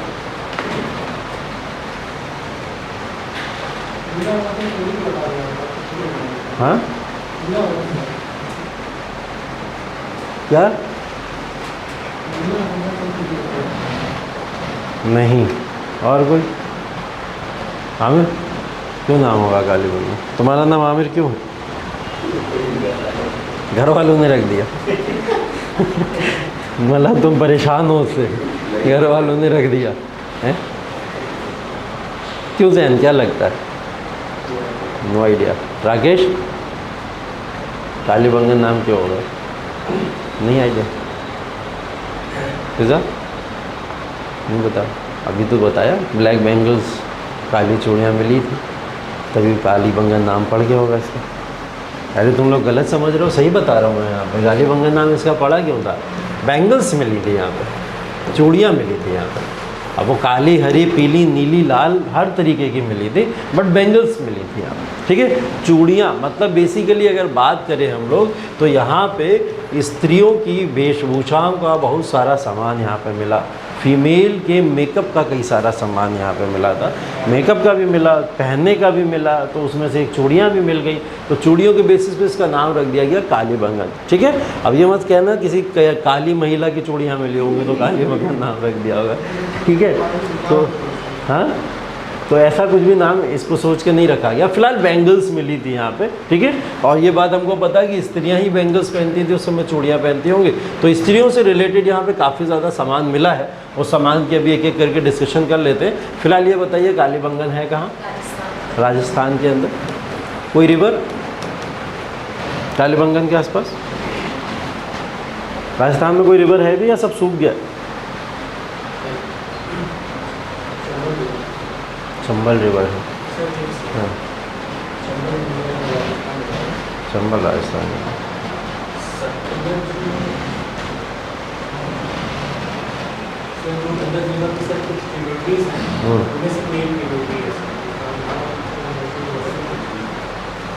बता रहे तुम लोग बहुत जोर डाल लेते हो दिमाग पे, इतनी मेहनत मत करो अभी से, बाद में करवाएंगे खूब मेहनत। घग्गर, ठीक है, कौन सी रिवर? घग्गर रिवर। ठीक है, हाकरा वहाँ पे थी, यहाँ पे कौन सी है? घग्गर रिवर। ठीक है, तो इसको ध्यान रखिएगा। ये जो कालीबंगन का इलाका है राजस्थान के अंदर, अब राजस्थान के अंदर देखो वैसे भी राजस्थान पॉपुलर है कहीं ना किसी तरीके से फीमेल्स के लिए होता है। ठीक है, क्यों होता है? अभी वहाँ पे फीमेल लिटरेसी, ठीक है, फीमेल कहीं ना कहीं उनकी किलिंग की जाती है। ठीक है, और वहाँ पे जो है एक कहीं ना कहीं वो पॉपुलर रहता है हमेशा, किसकी वजह से? फीमेल्स की वजह से ही पॉपुलर रहता है। तो ये भी याद रखो कि इसी बेसिस पे ये कालीबंगन भी यहाँ पे भी पॉपुलर किसके लिए था? फीमेल्स के ही लिए पॉपुलर था। ठीक है, क्यों पॉपुलर था? क्योंकि यहाँ जिस तरीके से बैंगल्स मिली है उसी तरीके से कुछ और चीज़ें भी यहाँ देखने को मिली हैं, लाइक कुछ ज्वेलरी यहाँ पे मिली है। ठीक है, अब ज्वेलरी कुछ लोग बोलते हैं कि यहाँ पे पुरुष भी पहनते थे, ठीक है, मेल भी पहना करते थे। ठीक, यहाँ पे ज्वेलरी कुछ मेल्स भी पहना करते थे और फीमेल्स भी पहना करते थे, लेकिन फीमेल्स जो है अधिक मात्रा में पहनती है और लॉजिक यही लगाया जाता है कि ज्वेलरी कौन पहनेगा, फीमेल्स ही पहनेगा। अब ज्वेलरी के अंदर कुछ, हाँ क्या चीज़ ज़्यादा दिमाग लगा रहा हूँ, कम लगाओ, ठीक है। हाँ तो पहनना क्या बुरी बात थोड़ी है, ज्वेलरी तो लड़के भी पहनते हैं, क्या दिक्कत है उसमें, पहनते हैं तो पहनते हैं। अभी सुप्रीम कोर्ट आदेश दिया है, अभी नप जाओगे तुम, ज़्यादा बोलोगे तो हाँ तुरंत नाप देगा पकड़ के। तो ज्वेलरी के अंदर बेसिकली जो देखा गया है वो बैंगल्स के अलावा कुछ इंपॉर्टेंट ज्वेलरी, जैसे जिसको जेबरियाँ बोला जाता है, पैरों में जो पहनी जाती है, ठीक है, वो देखी गई। अंग्रेजी में क्या बोलते हैं हैं पायल को,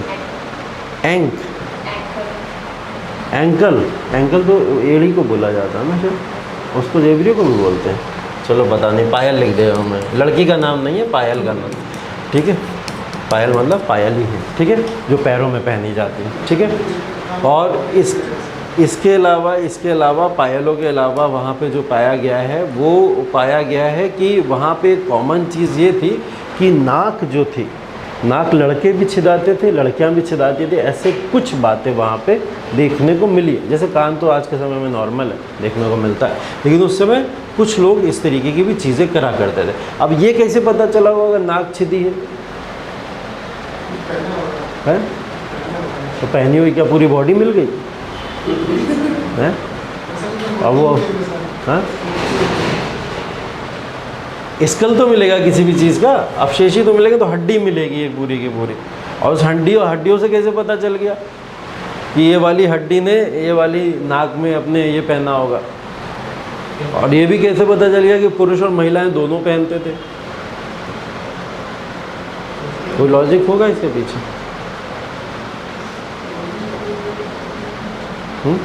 एक टेक्निक का नाम सुने हो, कार्बन डेटिंग।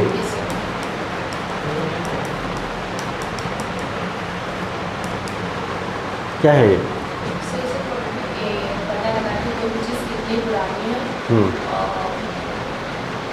हाँ सर, हाँ बोलो कंप्लीट करो। हाँ अलग अलग उसमें हमारी बॉडी में मतलब कोई चीज़ कितनी पुरानी है उसका एक आकलन किया जाता है इससे, और उसकी लाइफ कितने टाइम के साथ कम होनी चाहिए, इसी बेसिस के साथ वो जो अमाउंट होता है बॉडी में, हाँ वो पता चलता है। हाँ सर, कार्बन को also बोल सकते हैं। हाँ। हाँ तो कार्बन 14 प्रोटॉन से वो रेडियो एक्टिव होता है। हाँ। और कार्बन रेडियो एक्टिव होने की अपनी टीके की लाइफ होती है। तो कार्बन 14 हर ह्यूमन बीइंग, हर लिविंग ऑर्गेनिज्म में पाया जाता है, हाइड्रोकार्बन से बना होता है। तो इसी से नेचर किया जाता है कि किसी बॉडी के रिमेन्स के अंदर से कितना ज़्यादा कार्बन 14 का डीके हो चुका है, और उस बेसिस पे उस बॉडी की लाइफ पता चल जाता है। बेसिकली लाइफ स्पैन पता चल जाता है, कि ये पता चल जाता है कि कितनी पुरानी है, ठीक है। कार्बन डेटिंग से एक चीज़ और पता चल जाती है, कार्बन डेटिंग से एक चीज़ ये भी पता चल जाती है कि एक तो चीज़ आप उसका ये निकाल सकते हो कि टाइम पीरियड, मतलब कितना ओल्ड है वो, ठीक है, नहीं जेंडर नहीं पता कर सकते। कार्बन डेटिंग से ये पता चल जाता है दूसरी चीज़ कि अगर कोई व्यक्ति किसी तरीके के कोई इक्विपमेंट या ऑर्नामेंट्स पहना है तो उन ऑर्नामेंट्स के बाद में कहीं ना कहीं बॉडी के ऊपर उसका कुछ रिमेन्स रह जाता है, ठीक है। लाइक अगर जैसे मैं घड़ी पहना हूँ यहाँ पे, और ये घड़ी मैं रेगुलर पहना रहा हूँ, तो कल को ये बॉडी में से मांस तो चला जाएगा, लेकिन हड्डी बचेगी। इस हड्डी के ऊपर कहीं ना कहीं उसके क्या होते हैं, प्रिंट्स आ जाते हैं। वो प्रिंट्स क्या होते हैं, कहीं ना कहीं वहाँ रह जाते हैं, जिससे कैलकुलेशन की जाती है कि हाथ पे बांधने वाली कोई चीज़ रही होगी। आगे आने वाले समय में शायद कोई ना जाने कि घड़ियाँ भी चलती थी, हाथ पे बांधा करता था कोई, लेकिन कहीं ना कहीं मेरी डेड बॉडी पड़ी हो, किसी ने उठा लिया, और उठाने के बाद में उसको जब पूरी तरीके से उसके ऊपर रिसर्च करना शुरू करी तो पता चला अच्छा उस समय के लोग, 2024 के लोग क्या पहनते थे, हाथ में घड़ी पहना करते थे, ऐसा कुछ पता लगे शायद। तो ये कार्बन डेटिंग से ऐसा भी कुछ पता चलता था कि जो ऑर्नामेंट्स जो लोग पहना करते थे, उनके जो रिमेन्स होते थे, वो बॉडी के किस पार्ट पे वो लोग यूज़ करते थे, उसके बारे में कुछ पता चल जाता है, ठीक है। कार्बन डेटिंग बहुत खतरनाक चीज़ है, इसने ऐसी ऐसी चीज़ें खोज के रख दी हमारे सामने, जिससे सब पता चल गई, सारी बातें पता चल गई कि कैसे हुआ कैसे नहीं हुआ। जैसे तुमने बोला ना जेंडर वाला, अब जेंडर वाला ऐसे तो नहीं क्लासीफाई किया जा सकता, कि हम सिर्फ बोन्स को देख के क्लासीफाई कर दे कि जेंडर ऐसा होता था, ठीक है। तो उस समय बहुत फनी ट्रिक चलती थी, हाइट को देख के जेंडर क्लासीफाई करते थे लोग। मतलब अगर जिसकी स्कल की या फिर कह सकते हो जिस भी बोन्स की हाइट थोड़ी छोटी होती थी उसको महिला मान लिया जाता था, जिसकी बड़ी होती थी उसको पुरुष मान लिया जाता था, ऐसे करके होता था, ठीक है। हाँ हाँ हाँ हाँ हाँ हाँ हाँ हाँ हाँ बिल्कुल बिल्कुल, वो स्पेसिफिकेशन होता है बॉडी का अलग अलग तरीके का, तो उसके बेसिस पे भी कहीं ना कहीं इस बात को जान लिया जाता था कि हाँ ये मेल है या फीमेल है। बाद में ऐसा आया, वरना लोग क्या करते थे हाइट की अकॉर्डिंग वो जज करा करते थे पहले, जब ये सब टेक्निक्स हमारे पास में नहीं थे कि अच्छा ये मेल रहा होगा ये फीमेल रहा होगा, ठीक है। तो उसी कुछ टेक्निक से ये कुछ ऑर्नामेंट्स पता चले कि ये लोग इस समय पहना करते थे, और उन ऑर्नामेंट्स में लगभग इस समय के जितने भी लोग मिले उन सब के साथ में एक चीज़ कॉमन मिलती थी, वो चीज़ कहीं ना कहीं नाक के ऊपर एक कुछ ना कुछ रिमेन बचा था।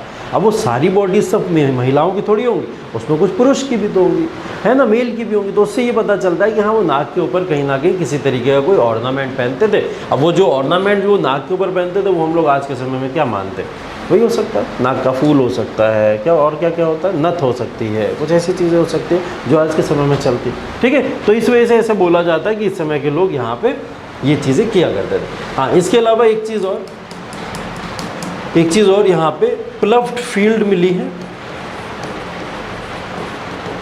प्लफ्ड फील्ड का मतलब जुते हुए खेत मिले हैं बहुत सारे, मतलब जुते हुए खेत, ऐसी ज़मीनें मिली हैं जिनको जोत के छोड़ दिया गया था, ठीक है। इससे क्या पता चलता है, इससे कुछ पता चलता है कि जुते हुए खेत मिले, पता चल गया, तो करें क्या हम इसका, मिले होंगे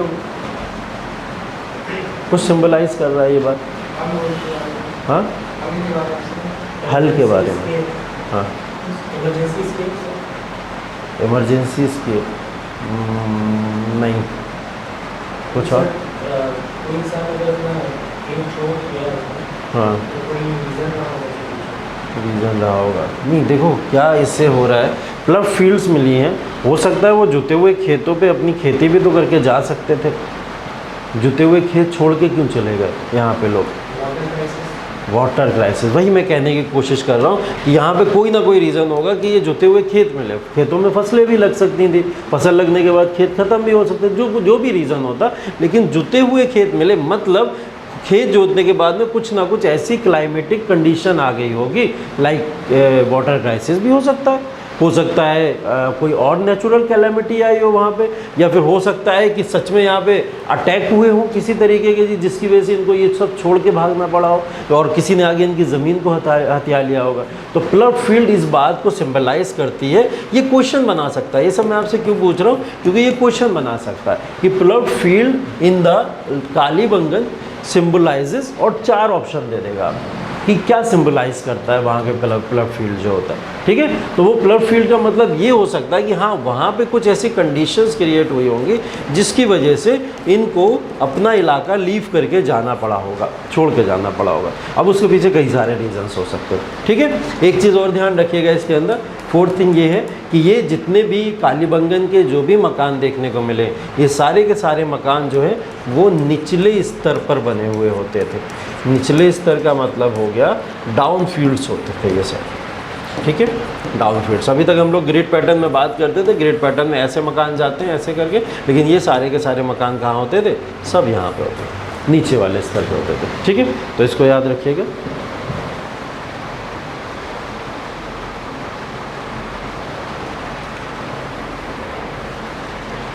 ठीक, अब एक इम्पॉर्टेंट चीज़ जिसकी हम लोग कल बात कर रहे थे, एक तो हमने बात बताई थी आपको सुरकोटदा एक जगह है वहाँ पे, और एक दूसरी जगह जो मैं बता रहा था आपको तो वो थी कालीबंगन, जहाँ पे हॉर्सेस रिमेन्स मिले हैं, ठीक है।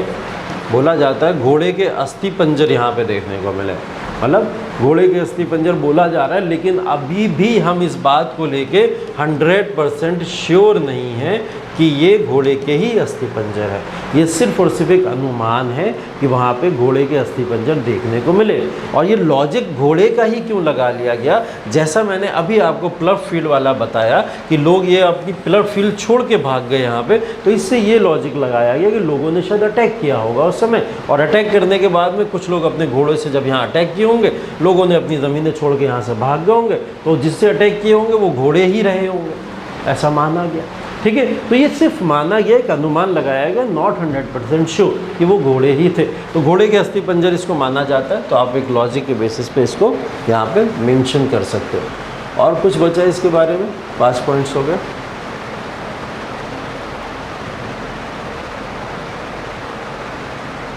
ठीक है, सही, लगभग। हाँ, नो स्पेयर्स, हाँ ये महिलाओं वाले वर्ड मेरे को आते नहीं हैं। नो स्पेयर्स बोलते हैं, स्पेलिंग सही? CI ऐसे यही है ना? ठीक, हाँ।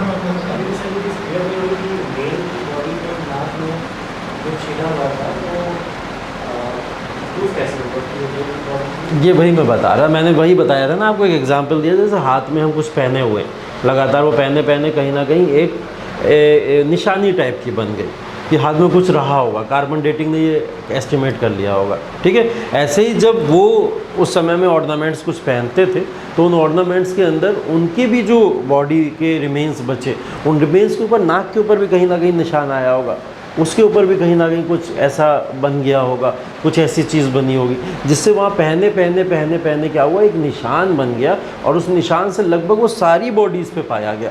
मैंने ये बताया मेजोरिटी में पाया गया, और जहाँ मेजोरिटी में पाया जाए वहाँ ऐसा थोड़ी मेजोरिटी सब गर्ल्स होंगी, ऐसा नहीं हो सकता ना। तो क्या होगा, अगर 70 से 80% जनता के नाक के ऊपर इस चीज़ का प्रूफ पाया जा रहा है, तो उससे यही तो लॉजिक लगाया जा सकता है। ये लॉजिक लगाना तो बहुत गलत होगा कि 70 से 80% फीमेल्स होंगी वहाँ पे, ऐसा नहीं हो सकता। वहाँ क्या होगा, 70 से 80% लोग वो पहना करते होंगे, इस तरीके की चीज़ों को कहीं ना कहीं पहना करते होंगे। तो पहले जैसे मैंने बताया, स्पेसिफिकेशन के आधार पर लोग जज नहीं कर पाते थे, वो हाइट के आधार पर जज करते थे कि भाई ये मेल है, ये फीमेल है, इस तरीके से जज करा करते थे। तो जब उस तरीके से जब जज करा करते थे तो लोगों ने ये लॉजिक लगाया होगा कि नाक में ज़्यादातर जो भी ऑर्नामेंट पहने होंगे वो सारे के सारे ऑर्नामेंट लगभग सभी लोग वहाँ के पहनते होंगे। तो जहाँ मेजोरिटी में ये चीज़ मिल जाती है उसको लोग प्रूफ मान लेते हैं। ये जितनी भी चीज़ें मैंने लिखी हैं, ऐसा नहीं है सब सच है, ये मेजोरिटी में कहीं ना कहीं प्रूवन है। तो मेजोरिटी में जो चीज़ प्रूवन हो जाती है उस चीज़ को सच मान लिया जाता है। तो ये कहीं ना कहीं, मैंने फिर बोला इंडस वैली सिविलाइजेशन के बारे में, हो सकता है कल को किताब खुले और हमको पढ़ने में आ जाए और हमको सब सच्चाई पता चल जाए कि ये सब जितना पढ़ रहे थे हम, वो सब एक कल्पना थी, सिर्फ झूठ था, और सब चीज़ें पलट जाए, फिर यूपीएससी का सिलेबस बदलेगा फिर तुम लोग को एक्स्ट्रा एफर्ट करने पड़ेंगे, फिर मेहनत करके सब पढ़ो वापस से। तो इंडस वैली सिविलाइजेशन की पूरी कहानी भी बदल सकती है। ठीक है, तो प्रिपरेशन करते दौरान हम लोग ये सब चीज़ें जब पढ़ते हैं तो हम लोग ये सोचते हैं कि पढ़ लिख के ख़त्म करो। और कुछ लोग होते हैं इनमें से जो नालायक बुद्धि वाले होते हैं, वो कहते हैं कि अगर सच में ऐसा कुछ था तो चलो ढूंढने चलते हैं। ठीक है, ऐसे लोग इंडिया में कम पाए जाते हैं, इंडिया के बाहर ज़्यादा पाए जाते हैं, क्योंकि इंडिया के बाहर वाले जो जितने भी बच्चे होते हैं वो गवर्नमेंट जॉब्स के ऊपर फोकस नहीं करते, वो फोकस किसके ऊपर करते हैं, वो रिसर्च एंड डेवलपमेंट के ऊपर फोकस करते हैं, वो अपने आप को और शार्प बनाने में लगे रहते हैं। ठीक है, तो वो इतने रिसर्च वर्क करते हैं, आप देखना हमारी यूनिवर्सिटीज़ में हमारे लोगों से ज़्यादा विदेश के लोग रिसर्च कर रहे होते हैं वहाँ पे आके, और वहाँ के आके भी यहाँ पे रिसर्च का की कर रहे हैं, इंडिया के बारे में, अपने यहाँ की नहीं कर रहे, इंडिया के बारे में। थियोसॉफिकल सोसाइटी सुना होगा आप सब लोगों ने, नाम सुना होगा थियोसॉफिकल सोसाइटी, और थियोसॉफिकल सोसाइटी बन रही है कहाँ, हाँ, अमेरिका यूज नहीं, ऑस्ट्रेलिया के थे, ऑलकट जो थे वो ऑस्ट्रेलिया के ही थे, उसके अंदर बनाने वाले जो थे वो वहीं के थे। ब्लावाट्स्की जो थी वो भी थी उसके अंदर, और ऑस्ट्रेलिया के ऑलकट थे, बनने का प्लेस था अमेरिका, यूएसए में बन रही है। और यूएसए में स्टडी हो रही है कि इंडिया के पास्ट के बारे में जानना है, इंडिया के पास्ट के बारे में चलो थोड़ी स्टडी करते हैं, इंडिया के कुछ ट्रेडर्स रूलर्स के बारे में स्टडी करते हैं, इंडिया के बारे में देखते हैं कि वहाँ का कल्चर कैसा है, वो वहाँ बैठ के ये रिसर्च कर रहे हैं, अपने बारे में भी नहीं, मतलब हो सकता है वो अपने बारे में सब कर चुके हैं, अब वो दूसरे लोगों को देख रहे हैं, अभी हम अपने ही बारे में नहीं कर पाए, है ना। तो कहीं ना कहीं टेक्नोलॉजिकली भी और बहुत सारी चीज़ों में अभी भी हम लोग कई चीज़ों में पीछे हैं, है ना। तभी ये साइट्स जो हैं कहीं ना कहीं, अगर सच में इसको प्रमाणित तौर पर ढूंढने की कोशिश करी जाए, कायदे से लग ही जाए कि नहीं ढूंढते ही अब इसको, कि इसके अंदर है क्या प्रॉब्लम, पढ़ा क्यों नहीं जा रहा है आज तक, तो वो शायद पढ़ते पढ़ते हम सच में उस तक पहुँच जाए। लेकिन पढ़ना सच में बहुत मुश्किल है, क्योंकि अभी इसके बारे में अभी हम लोग इसकी लिपि की भी बात करेंगे, तो लिपि भी इन लोग की बड़ी भाव चित्रात्मक होती थी, वो लिपि ही ऐसी लिखी गई है जिसको समझना ही मुश्किल। ठीक है, करेंगे अभी बात उसके बारे में बताएंगे। सर मगर हमको लगता है सर कि आने वाले 10 सालों में इसकी लिपि को डिकोड किया जा सकता है। हो सकता है, आर्टिफिशियल इंटेलिजेंस। हाँ, आर्टिफिशियल इंटेलिजेंस से बहुत काम आ सकती है उसके लिए, और वो डिकोड कर सकती है ऐसी चीज़ों को, कुछ भी पॉसिबल है। और शायद ये कुछ ऐसे रहस्य हैं दुनिया के कि जिन रहस्य के बारे में अगर दुनिया में आज के समय में पता चल जाए तो पता नहीं हम लोग क्या क्या ढूंढ के क्या क्या बना के फेंक देंगे। तो शायद कहीं ना कहीं वो कुदरत ही नहीं चाहती तुमको पता चले ऐसा कुछ, तभी वो पता नहीं लगने दे रही है ना। तो हो सकता है आगे चल के पता चल जाए, तभी तो इतनी तेज धूप हो रही है, क़यामत करीब है। क़यामत आने वाली है।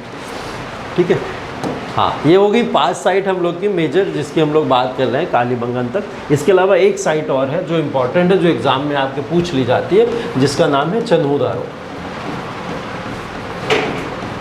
ठीक है, चन्हू-दारो। चन्हू-दारो बस एक इम्पॉर्टेंट साइट और बची है, इसके अलावा कोई भी ऐसी साइट और नहीं बची। अगर इसको बोलें कहाँ पे है, कौन से एरिया में लगती है, तो पाकिस्तान में मोहनजोदारो के जस्ट पास की ही साइट है, तो पाकिस्तान के अंदर ही लगती है, एकदम पास की साइड है, ज़्यादा डिफरेंस भी नहीं है, मोहनजोदारो के पास में ही है चन्हू-दारो। देखिए, चन्हू-दारो बहुत बड़ा एक इंडस्ट्रियल हब था, इस बात को ध्यान रखिएगा। चन्हू-दारो बहुत बड़ा एक इंडस्ट्रियल हब था, ये इसका सबसे इम्पोर्टेंट क्लॉज है। इंडस्ट्रियल हब होने की बात जब हम लोग कर रहे हैं तो हर तरीके की चीज़ यहाँ पे बना करती थी। ठीक है, जैसे अभी हम लोग बोले कालीबंगन में चूड़ियाँ मिली, तो वो चूड़ियाँ बन कहाँ रही हैं, चन्हू-दारो में बन रही हैं। वहाँ पे इसकी फैक्ट्री लगी हुई है, वहाँ मिली है कि यहाँ पे चूड़ियाँ बना करती थी। अगर पॉटरी है पूरी की पूरी, तो पॉटरी की एक पूरी फैक्ट्री लगी हुई है, एक इंडस्ट्री लगी हुई है। वो इंडस्ट्री भी कहाँ मिली है, चन्हू-दारो में मिली है। और जितनी भी आप दिमाग में चीज़ें सोच सकते हो, लाइक टेक्सटाइल वगैरह की भी अगर हम लोग बात करें, तो जो भी इंडस्ट्रीज़ ज़्यादातर देखी गई हैं वो कहाँ देखी गई हैं, चन्हू-दारो में। क्योंकि हर एक, जैसे आप इंडिया के अंदर भी देख लो, हमारे यहाँ भी कुछ इंडस्ट्रियल हब्स हैं, हर जगह तो इंडस्ट्री नहीं होती है। अब यूपी के अंदर देख लो, नोएडा माना जाता है इंडस्ट्रियल हब।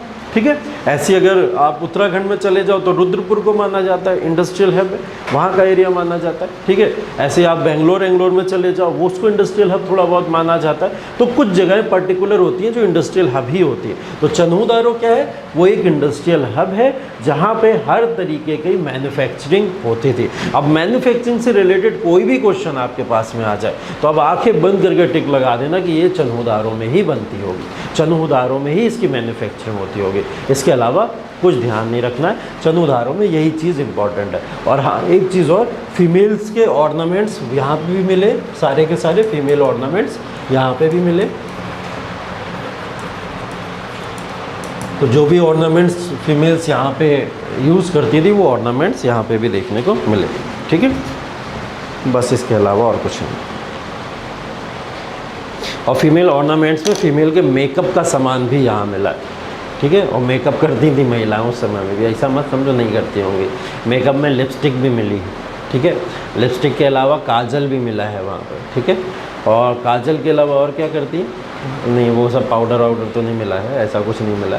फिलहाल लिपस्टिक मिली है, और क्या बताया मैंने, देखो मैं इतनी जल्दी भूल भी जाता हूँ, हैं, काजल, हाँ, ऐसी कुछ चीज़ें वहाँ पे मिली। मेकअप, हाँ, शुरुआत मेल से हुई, किससे हुई होगी, मेल से हुई होगी।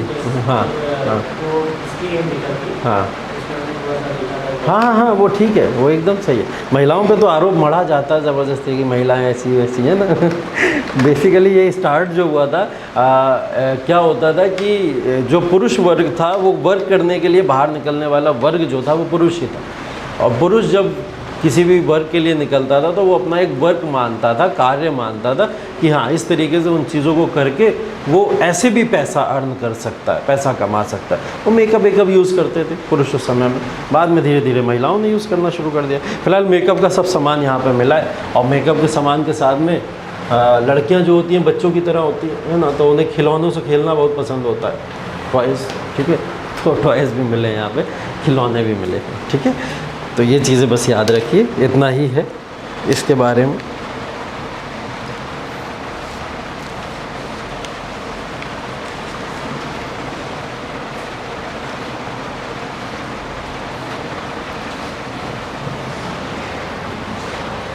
ठीक है,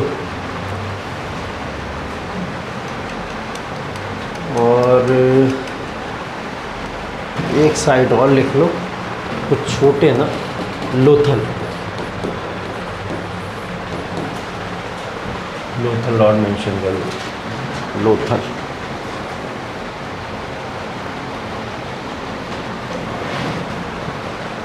कहाँ पे? गुजरात, ठीक है, गुजरात के अंदर है। यहाँ पे एक रिवर पड़ती है, भोगवा रिवर, ठीक है। तो इस रिवर के किनारे लोथल शहर बसा करता है पूरा का पूरा। इस शहर के बारे में कुछ इम्पोर्टेंट चीज़ें,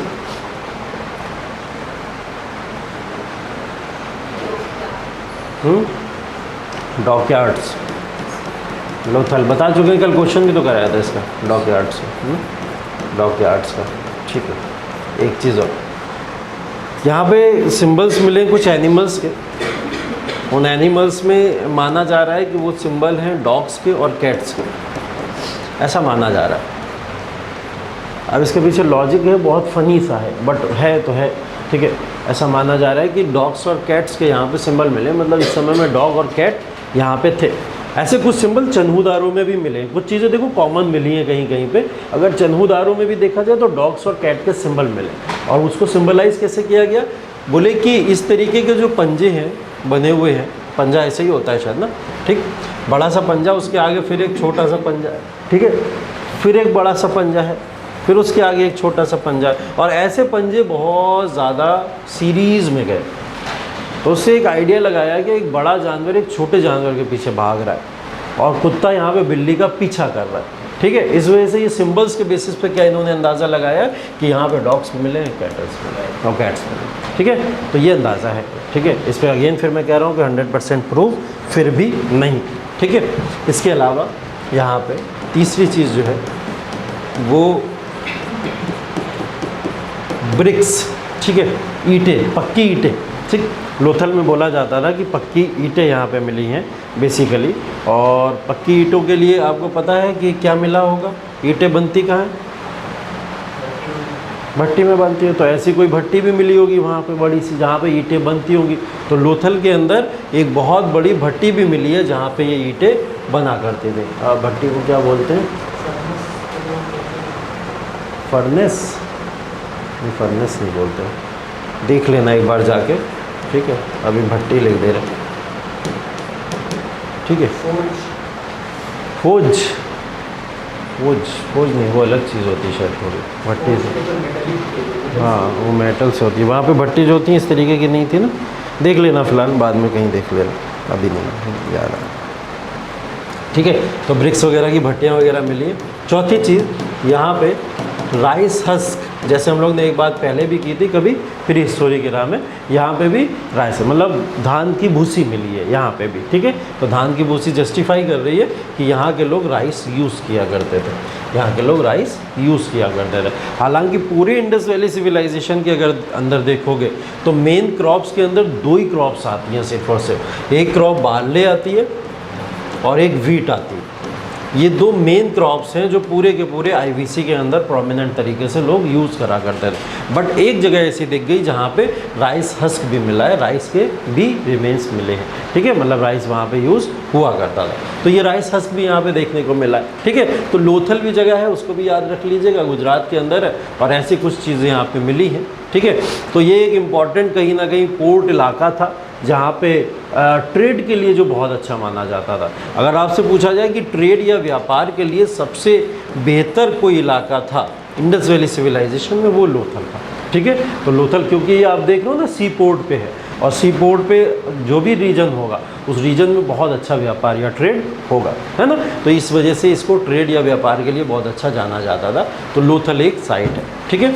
इसी की तरह सुरकोटदा भी एक साइट है।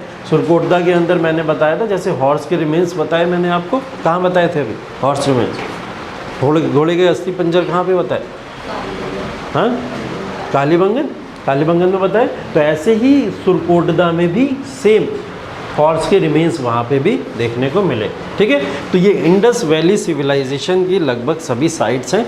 जिन साइट्स के बारे में आप लोग को पढ़ना था वो साइट्स यहीं तक ख़त्म हो जाती है। ठीक है, ओवरऑल अगर बात करें इंडस वैली सिविलाइजेशन की हम लोग, तो इंडस वैली सिविलाइजेशन को अगर थोड़ा सा यहाँ पे कंसाइज वे में मैं लिखना चाहूँ तो इंडस वैली सिविलाइजेशन के कुछ नए पॉइंट या नए पहलू आप लोग लिखना चाहें तो लिख लीजिए।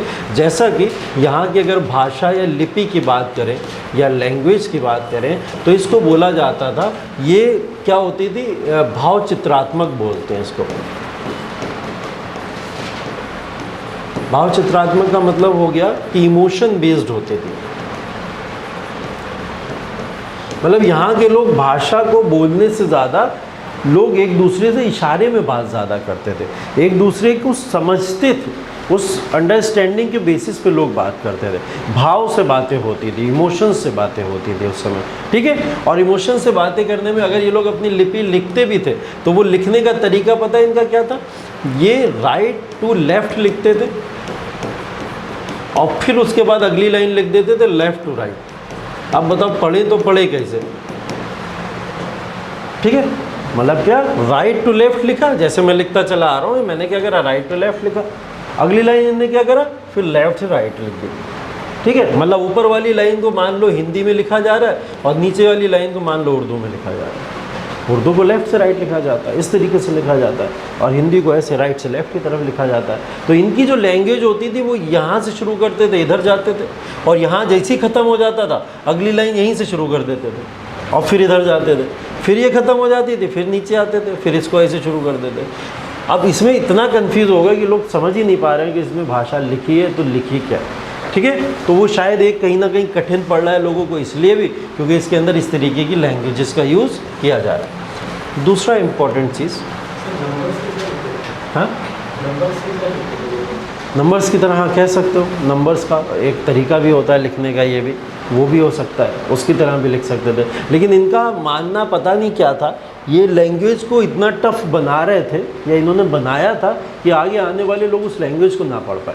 इन्होंने हर एक मुमकिन कोशिश की है लैंग्वेज को टफ बनाने की, चाहे वो आप लिखने का तरीका देख लो, चाहे किसी भी आप सील के ऊपर कैसा भी देख लो, वो कुछ अलग ही पैटर्न पे लिखा हुआ है। वरना हर चीज़ को पढ़ा जा चुका है अभी तक, हर सिविलाइजेशन में पढ़ लिया गया, इंडस का ही नहीं पढ़ा जा रहा है ना, लेकिन आगे चल के पढ़ लिया जाएगा, उम्मीद पूरी यही है। ठीक, उसके बाद में सेकंड चीज़ यहाँ पे आती है हिंडन। हिंडन एक वर्ड है, हिंडन वर्ड यूज़ होता है किसी चीज़ के लिए, पता है आप लोग को? मेलुहा सुने थे? ठीक है, वही है हिंडन। यहाँ पे कॉटन ट्रेड की बात हो रही थी प्रॉपर पूरे, हिंडन का मतलब ही होता है कॉटन। ठीक है, हिंडन का क्या मतलब होता है? कॉटन। और हिंडन जो था बेसिकली जब ये लोग ग्रीक के साथ में अपना ट्रेड करते थे, ग्रीक्स के साथ में अपना ट्रेड करते थे, तो वहाँ के लोग कॉटन को क्या बुलाते थे?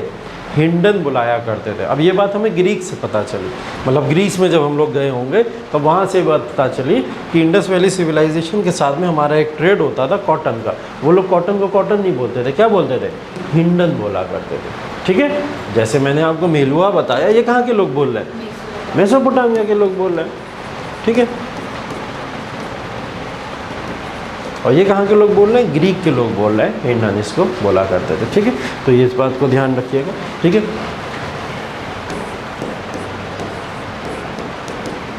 और तीसरी चीज़ इसके अंदर लिपि हो गई, लैंग्वेज हो गई। हाँ, तीसरा तो मैट्रियार्कल सोसाइटी, पूरी की पूरी सोसाइटी को मैट्रियार्कल सोसाइटी बोला जाता है। इस पूरी इंडस वैली सिविलाइजेशन को हम लोग मात्र सत्तात्मक समाज बोलते हैं। ठीक है, ठीक, व्यवसाय के लिए कॉटन के ऊपर बहुत डिपेंडेंट रहते थे और शौकीन थे बहुत ज़्यादा खाने पीने के, जिसमें ये लोग मिठाई या फिर मिठास के लिए जो है वो हनी का यूज़ करते थे। ठीक है, हनी का यूज़ करते थे या फिर शहद का यूज़ ये के लोग किया करते थे अपनी मिठास के लिए या फिर मीठी चीज़ों के लिए। मेन क्रॉप मैंने आपको बताई दी थी।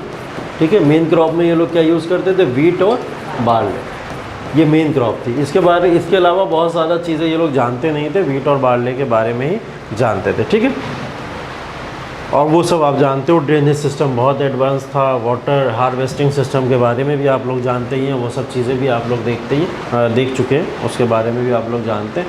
तो ये सब चीज़ें हो गई यहाँ पे। इसके अलावा कुछ और इसके पैरेलल में सिविलाइजेशंस मिली थी, इसके पैरेलल में कुछ सिविलाइजेशंस और भी मिली हैं, जिन सिविलाइजेशन को बोला जाता है, एक सिविलाइजेशन का नाम है एज़टेक, ठीक है, ग्रीक नेम है ये, कुछ ग्रीक नेम है। और जैसे मेसोपोटामिया मैंने आपको बता दिया, इजिप्ट बता दिया, ये सिविलाइजेशन तो आपको पता चल गई, बट कुछ सिविलाइजेशन ऐसी भी मिली हैं जिन सिविलाइजेशन से यहाँ पता चला है कि पैरेलल सिविलाइजेशन कुछ और भी थी। अब पैरेलल सिविलाइजेशन हो सकता है आपसे एग्जाम में पूछ कर, कल को एग्जाम में कोई क्वेश्चन ऐसा आ जाए, ठीक है, कि बताइए कि इनकी सिविलाइजेशन के पैरेलल भी कोई सिविलाइजेशन थी, ऐसी कोई सिविलाइजेशन पूछी जा सकती है। हाँ सर बताइए। हाँ सर हाँ इनके पैरेलल भी, हाँ, मेसोपोटामिया हो गया, इजिप्ट हो गया, या फिर हम लोग कह लें कि आपका, अब मैंने एज़टेक का नाम लिखा, एज़टेक हो गया, ठीक है, हाँ इनका भी सिविलाइजेशन, अभी आ रहा हूँ उसके ऊपर भी आ रहा हूँ। एज़टेक जो है बेसिकली पूरी नोमैडिक लोग थे, अभी भी ये ज़माना, इस ज़माने में भी आदि मानव टाइप के लोग रहा करते थे। और ये सिविलाइजेशन कहाँ पे थी? अफ्रीका में, इन्हीं के पैरेलल सिविलाइजेशन है। कहाँ पे? अफ्रीका के अंदर ये सिविलाइजेशन है, ठीक है। अगली सिविलाइजेशन और है इसके अंदर, माया, एक सिविलाइजेशन और है माया, माया बोलते हैं उसको, MAY, माया, मैक्सिको, यस मैक्सिको। मैक्सिको के पास में ही एक शहर भी पड़ता है, प्रॉपरली ये उसी के अंदर पाया भी जाता है। आपने नाम सुना होगा ग्वाटेमाला का, ठीक है, ज्योग्राफी में जाओगे ये सब आप मैप में देखोगे, सारी चीज़ें जानोगे, तो ये उसी की सराउंडिंग की सिटी है ग्वाटेमाला। तो आपसे कभी कभी ऐसे क्वेश्चन पूछ सकता है कि एज़टेक कहाँ पे था, या किस समय की ये सिविलाइजेशन है, या अगर आपसे अरेंज करने को आ जाए कि मैप लोकेशन, कभी कभी लोकेशन भी आ जाता है ना कि भाई ईस्ट से लेकर वेस्ट तक सब अरेंज करो, कौन सी सिटीज़ कहाँ कहाँ पे, ठीक है, तो आपसे पूछा जा सकता है। इसके बाद एक सिविलाइजेशन और है, उसका नाम है म्यूसिक, ऐसे लिखा जाता है इसे, म्यूसिक सिविलाइजेशन, ठीक है, इसका नाम है म्यूसिक सिविलाइजेशन, ठीक। ये है कोलंबिया में, म्यूसिक सिविलाइजेशन कोलंबिया, ठीक है। और जो आप बता रहे हैं फोर्थ वाला, वही बता रहा था मैं, इनका, ठीक है, फोर्थ वाला इनका सिविलाइजेशन। ये देखिए 4 सिविलाइजेशन इंपॉर्टेंट सिविलाइजेशन है, इसके अलावा 2 ऑलरेडी बता चुका हूँ मैं, एक ग्रीक की भी आ जाएगी उसी के अंदर, इनका साउथ अमेरिका में, हाँ साउथ अमेरिका में, साउथ अमेरिका, साउथ अमेरिका में भी एक सिटी है,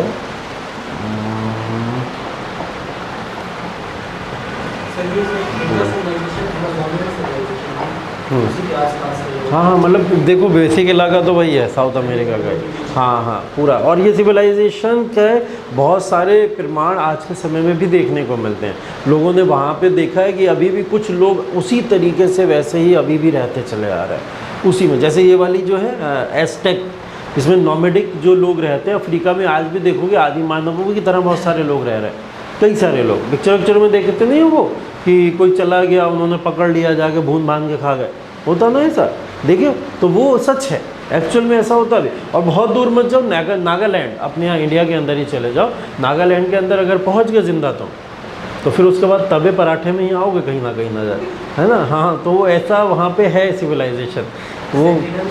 हाँ हाँ, अंडमान निकोबार में देख लो, वहाँ पे भी कुछ इस तरीके हैं, ये कुछ ट्राइब्स हैं ऐसी।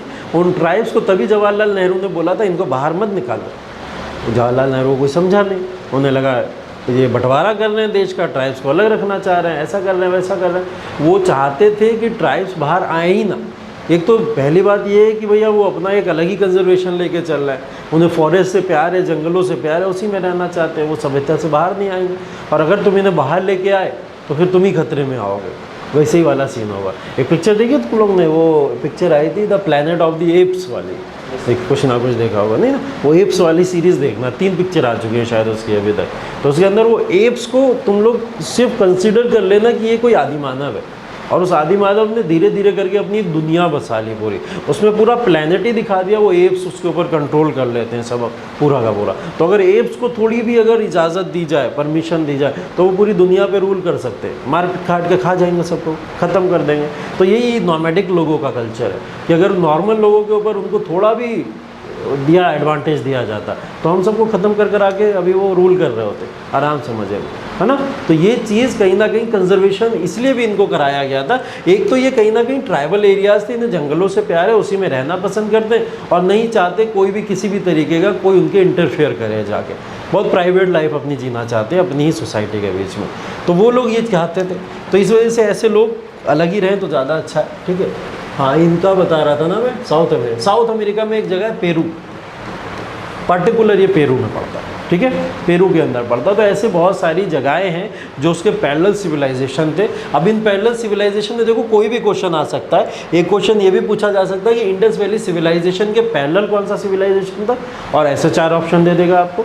ये भी पूछा जा सकता है कि इंडस वैली सिविलाइजेशन के समय के कुछ सिविलाइजेशंस की सीरीज़ जो है वो नॉर्थ से साउथ में लगाइए, आ जाएगा, ईस्ट से वेस्ट में लगाइए, या फिर कोई भी लोकेशन के हिसाब से आ सकता है। अब आप इसको जब ज्योग्राफी में मैप में जाके देखोगे तो आपको पता चल जाएगा ना कि ग्वाटेमाला कहाँ पे है, आपको पता चल जाएगा पेरू कहाँ पे है, कोलंबिया कहाँ पे, तो आपको पता चल जाएगा कौन नॉर्थ है, कौन साउथ है, कौन ईस्ट है, कौन वेस्ट है, ये सब पता चल जाएगा। तो उसके बेसिस पे आप इस आंसर को बहुत आसानी से लगा लोगे। तो ऐसे क्वेश्चन पूछे जा सकते हैं।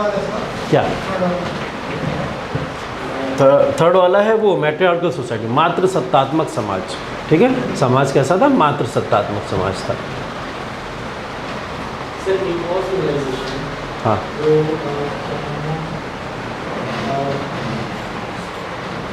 ईस्ट इंडीज कंट्रीज के में से कोई है, हाँ, हाँ, हाँ, जो कि जिसमें बहुत बड़ा टेम्पल जंगलों के बीचों बीच है। हाँ, उसका नाम सर मुझे अभी दिमाग में अलग पे है, बता दिया। हाँ, हाँ, हाँ, वो शायद मलेशिया या फिर इंडोनेशिया में, सर इंडोनेशिया में भी एक सिविलाइजेशन। सिविलाइजेशन तो ऐसी बहुत है और अभी भी है, सर्वाइवल उनका अभी भी है। बहुत बहुत पुरानी सिविलाइजेशन है और अभी तक सर्वाइव भी कर रही है। हमारे यहाँ इंडस वैली सिविलाइजेशन के लोग भी अभी भी सर्वाइव करते हैं, ऐसा भी बोला जाता है कहीं ना कहीं। जैसे मैंने आपको बताया था ना, द्रविडियन सोसाइटी के लोग थे और वो धीरे धीरे करके ख़त्म हुए, लेकिन सोसाइटी तो बची।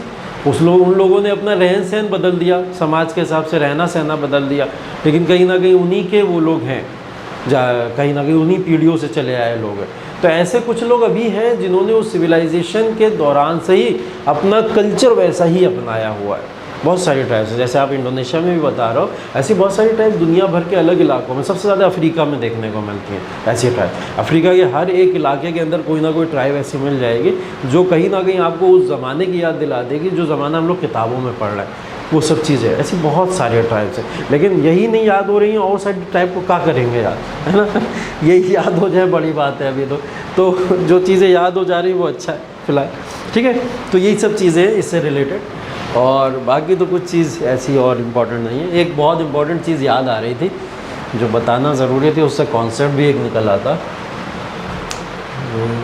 मात्र सत्तात्मक, हाँ, कितने पॉइंट हो गए, 1 2 3 4 पता नहीं, 5 6 जो भी हो गए, 5वां यहाँ पे जो था 6 होगा, पर्दा प्रथा।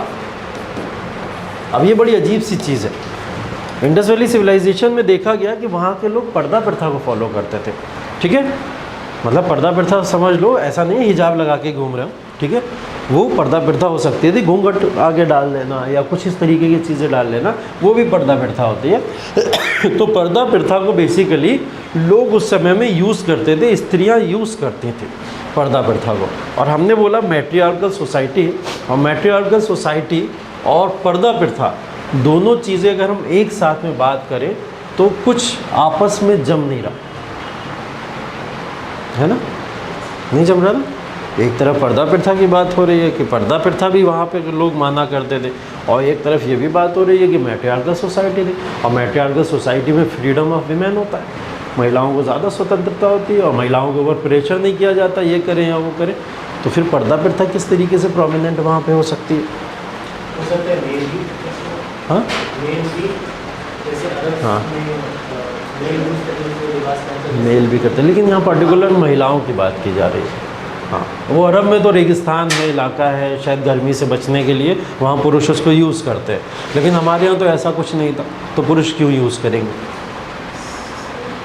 मैट्रियार्कल सोसाइटी में ये डोमिनेंसी देखो ना, और डिसीजन मेकिंग की और भी सारी चीज़ों की, हाँ। लेकिन शायद और फिर ये वर्कर पाँच हो जा रहे हैं हाँ यहाँ पे, शायद अपने शौक से या फिर और भी मतलब अपनी मर्ज़ी से शायद वो लोग पर्दा अपनाए हुए थे, ठीक है, पर्दा प्रथा को। हाँ हाँ, जैसे एक एग्ज़ाम्पल अगर मैं आपको दूं तो आपने विजयनगर एम्पायर के बारे में सुना होगा, ठीक है। विजयनगर एम्पायर के अंदर अगर हम लोग देखें तो विजयनगर एम्पायर के अंदर वही विजयनगर एम्पायर जो हरिहर और बुक्का की बात जिसके अंदर होती है, जिन्होंने शुरू किया था, तो विजयनगर एम्पायर में केडीआर बेसिकली कृष्णदेव राय जिनका नाम आता है, बहुत पॉपुलर माने जाते हैं। और उनके समय में उन्होंने महिलाओं के लिए कई सारे कार्य किए थे, जिन कार्यों में एक कार्य उन्होंने उस समय में विधवा पुनर्विवाह चलवा दिया था। उस समय में विधवा पुनर्विवाह का मतलब समझ रहे हो, भारत के अंदर आ जाओ, मॉडर्न हिस्ट्री में ईश्वर चंद्र विद्यासागर याद होगा फिर आप लोग को। तो जब उस समय में विधवा पुनर्विवाह उन्होंने चलाया था, तो उसके अंदर उन्होंने लोगों को क्या करा था, रिवॉर्ड्स देने शुरू किए। बोले जो विधवाओं से विवाह करेगा आके हम उसको रिवॉर्ड देंगे, हम उसका सारा टैक्स माफ़ कर दिया करेंगे, उसको गिफ्ट्स देना शुरू कर देंगे। तो ये विजयनगर एम्पायर के समय में ऐसी चीज़ें हो रही, ठीक है। तो ये विजयनगर एम्पायर में इस चीज़ को किया जा रहा है, तो किसके लिए किया जा रहा है, कहीं ना कहीं प्रमोट करने के लिए किया जा रहा है। कुछ अच्छी चीज़ें कहीं ना कहीं की महिलाओं के लिए कार्य करने के लिए, प्रमोट करने के लिए किया जा रहा है। अब उसका मतलब ये नहीं है कि वहाँ पे मैट्रियार्कल सोसाइटी देखने को मिली, नहीं मिली थी, वहाँ मैट्रियार्कल सोसाइटी नहीं थी। अगर उसको थोड़ा सा कंपेयर किया जाए इंडस वैली सिविलाइजेशन के साथ में, तो यहाँ पर्दा प्रथा जो अडॉप्ट की जा रही है, पर्दा प्रथा अडॉप्ट करना, यहाँ पे पुरुषों ने महिलाओं को बोला कि आप पर्दा प्रथा को अडॉप्ट करो। पर्दा प्रथा अडॉप्ट करना कहीं ना कहीं एक अच्छे समाज की तरफ या फिर अच्छे समाज को दर्शाने की कोशिश होगी। अगर एक व्यक्ति पर्दे के अंदर आके अपने डिसीजन को सुनाएगा या पर्दा प्रथा को फॉलो करेगा, तो शायद लोग उसकी बातों का और सम्मान कर सकते हैं, ठीक है। और महिलाओं का कार्य देखिए, रूल चलाना, राजकाज चलाना या फिर डिसीजन मेकिंग था नहीं। मैट्रियार्कल सोसाइटी का मतलब यहाँ पे दूसरे वे में अगर हम देखें तो मैट्रियार्कल सोसाइटी का मतलब यहाँ पे कोई रानी महिला नहीं है कि जो पूरी इंडस वैली सिविलाइजेशन को चला रही हो और वो बैठी हो पर्दे में बैठ के चला रही हो, ये इमेजिनेशन गलत है। यहाँ पे मैट्रियार्कल सोसाइटी का मतलब सिर्फ ये है कि इम्पोर्टेंस बहुत दी जाती थी फीमेल्स को।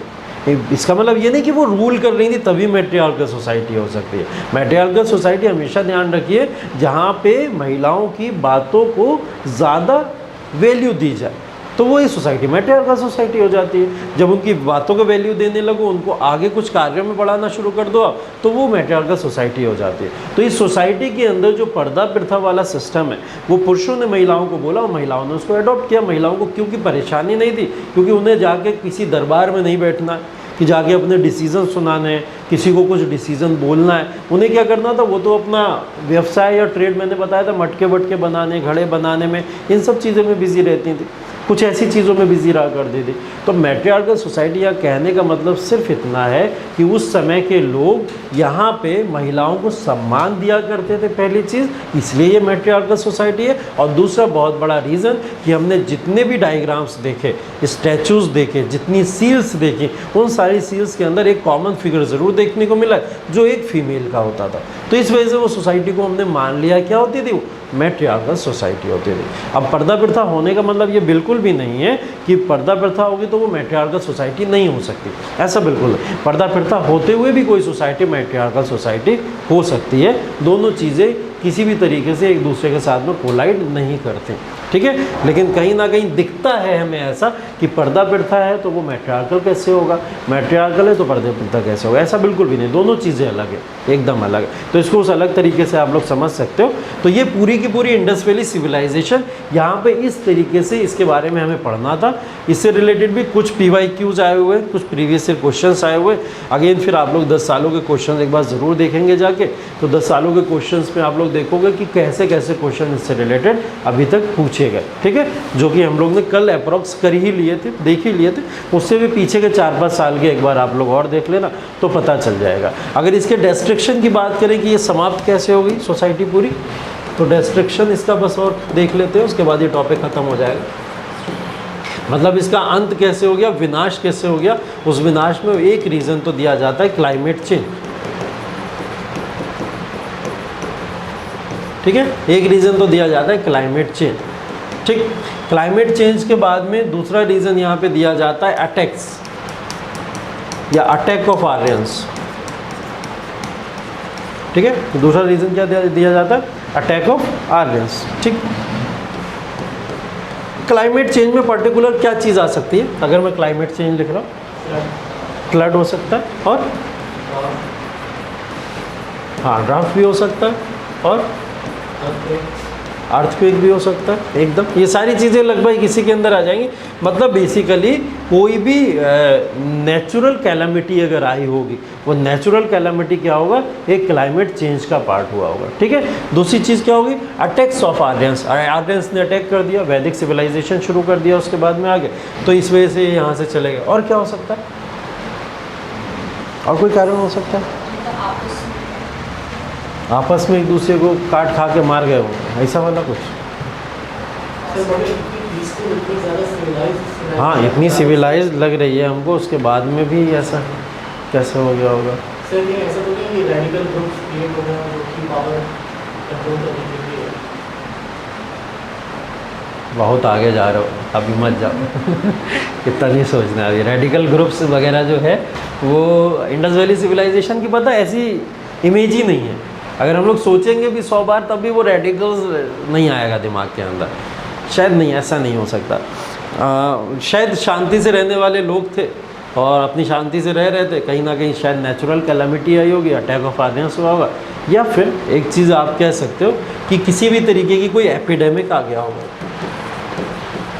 ठीक है, महामारी वगैरह कोई फैली होगी, उस महामारी की वजह से कहीं ना कहीं यहाँ पे ऐसी कोई चीज़ हुई होगी कि ये लोग वहाँ पे ख़त्म हो गए होंगे। जैसे कोविड आया था अभी, है ना, बच गए हम लोग बस ठीक है, अब बचेंगे नहीं, लग रहा है बचेंगे नहीं, लेकिन क्योंकि जो वैक्सीन लगी है सबको, ठीक है, लेकिन हो गया, वैक्सीन का काम ख़त्म हो गया।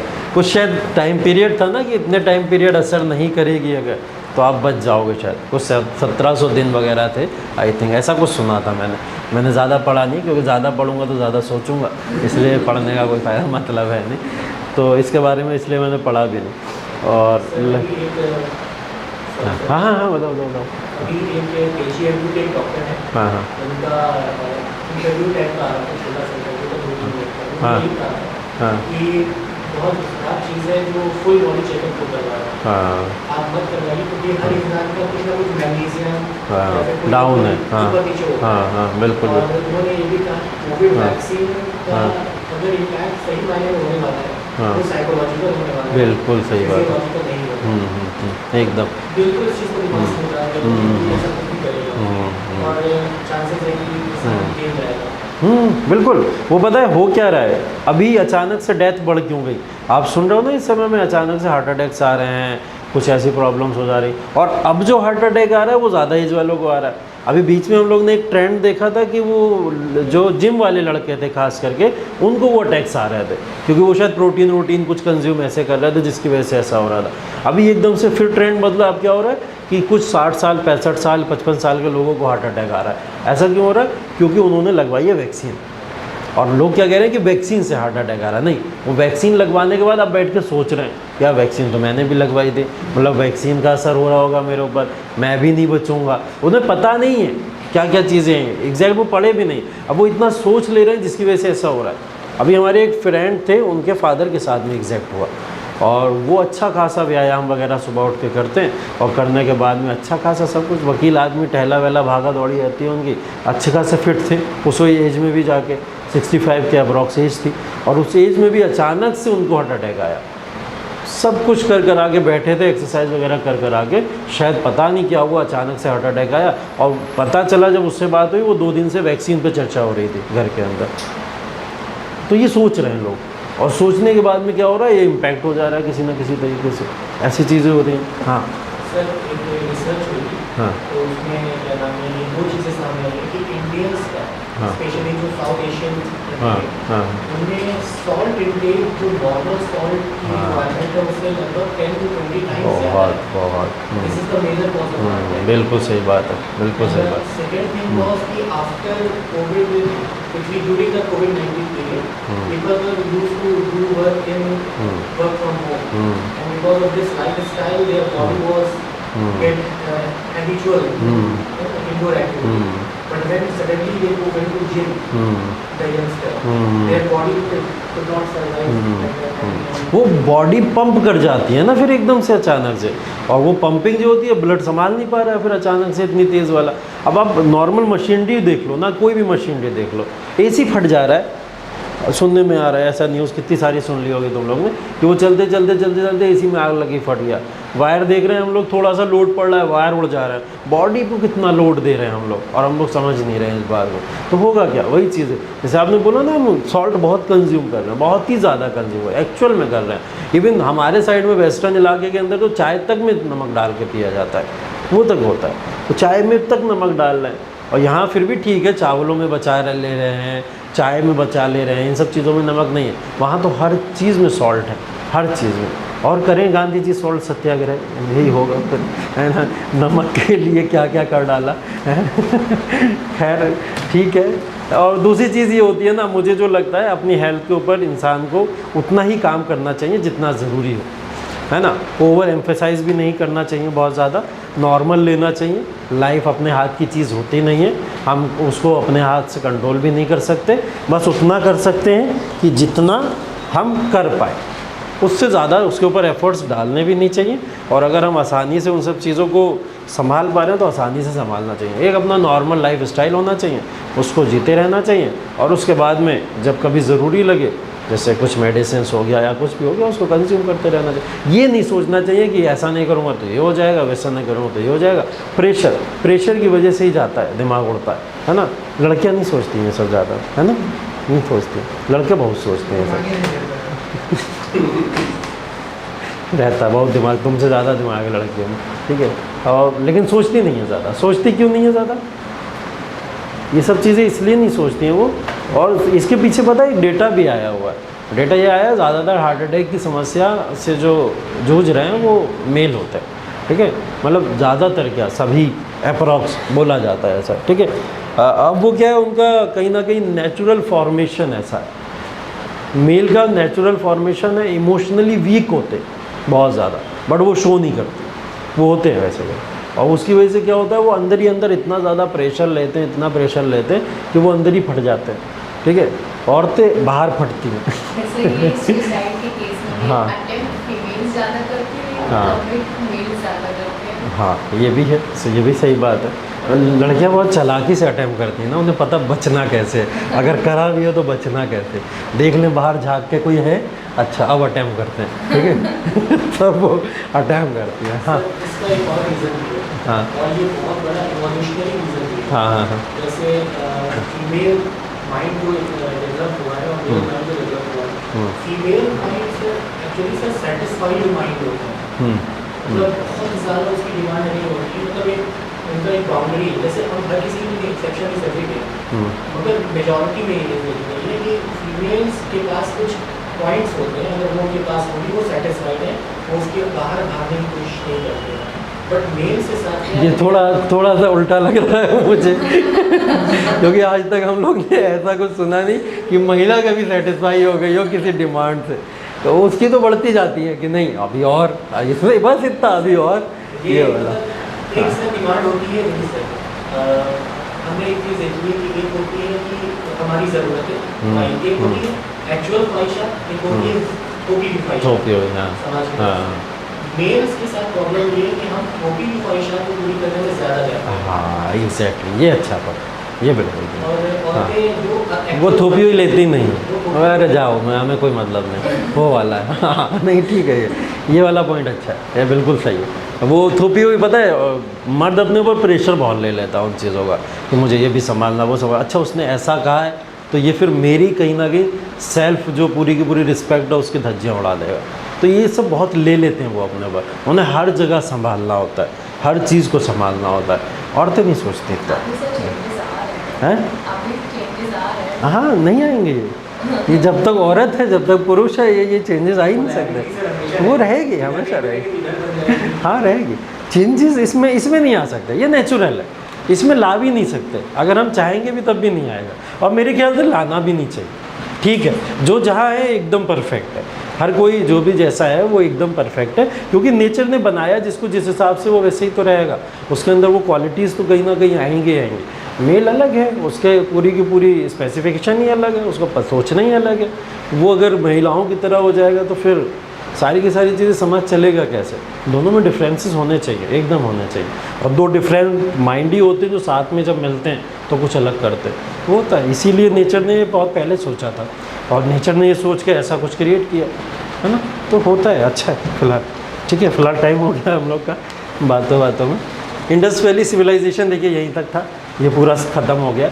और इंडस वैली सिविलाइजेशन के बाद में अगला देखेंगे, इसके बाद में हम लोग जो अब पॉइंट आएगा वो कौन सा बचा, हाँ वैदिक एज। ठीक है, इसके बाद में कल वैदिक एज शुरू करेंगे जो 1500 BC से लेकर लगभग 600 BC तक का इरा है। इसके बाद में आप सीधा एंशिएंट हिस्ट्री के मेन रूलिंग एजेंसीज जो हैं उनके ऊपर पहुंच जाओगे। ठीक है, जैसे मौर्य और के पास में सब चलेंगे, उससे पहले महाजनपदास और जनपदास को भी पढ़ लेंगे। ठीक है, इंटरेस्ट अब बहुत अच्छा क्रिएट होगा, क्योंकि अब रूलिंग डायनेस्टीज आएंगे, हर रूलर के बारे में हम जानना शुरू करेंगे, तो और बड़ा एक इंटरेस्ट कहीं ना कहीं क्रिएट होना शुरू होगा। फिलहाल इस टॉपिक को थोड़ा पढ़ के आएंगे कल, तो और मज़ा आएगा। कल नहीं परसों, कल तो संडे। ठीक है, चलिए, okay, thank you so much.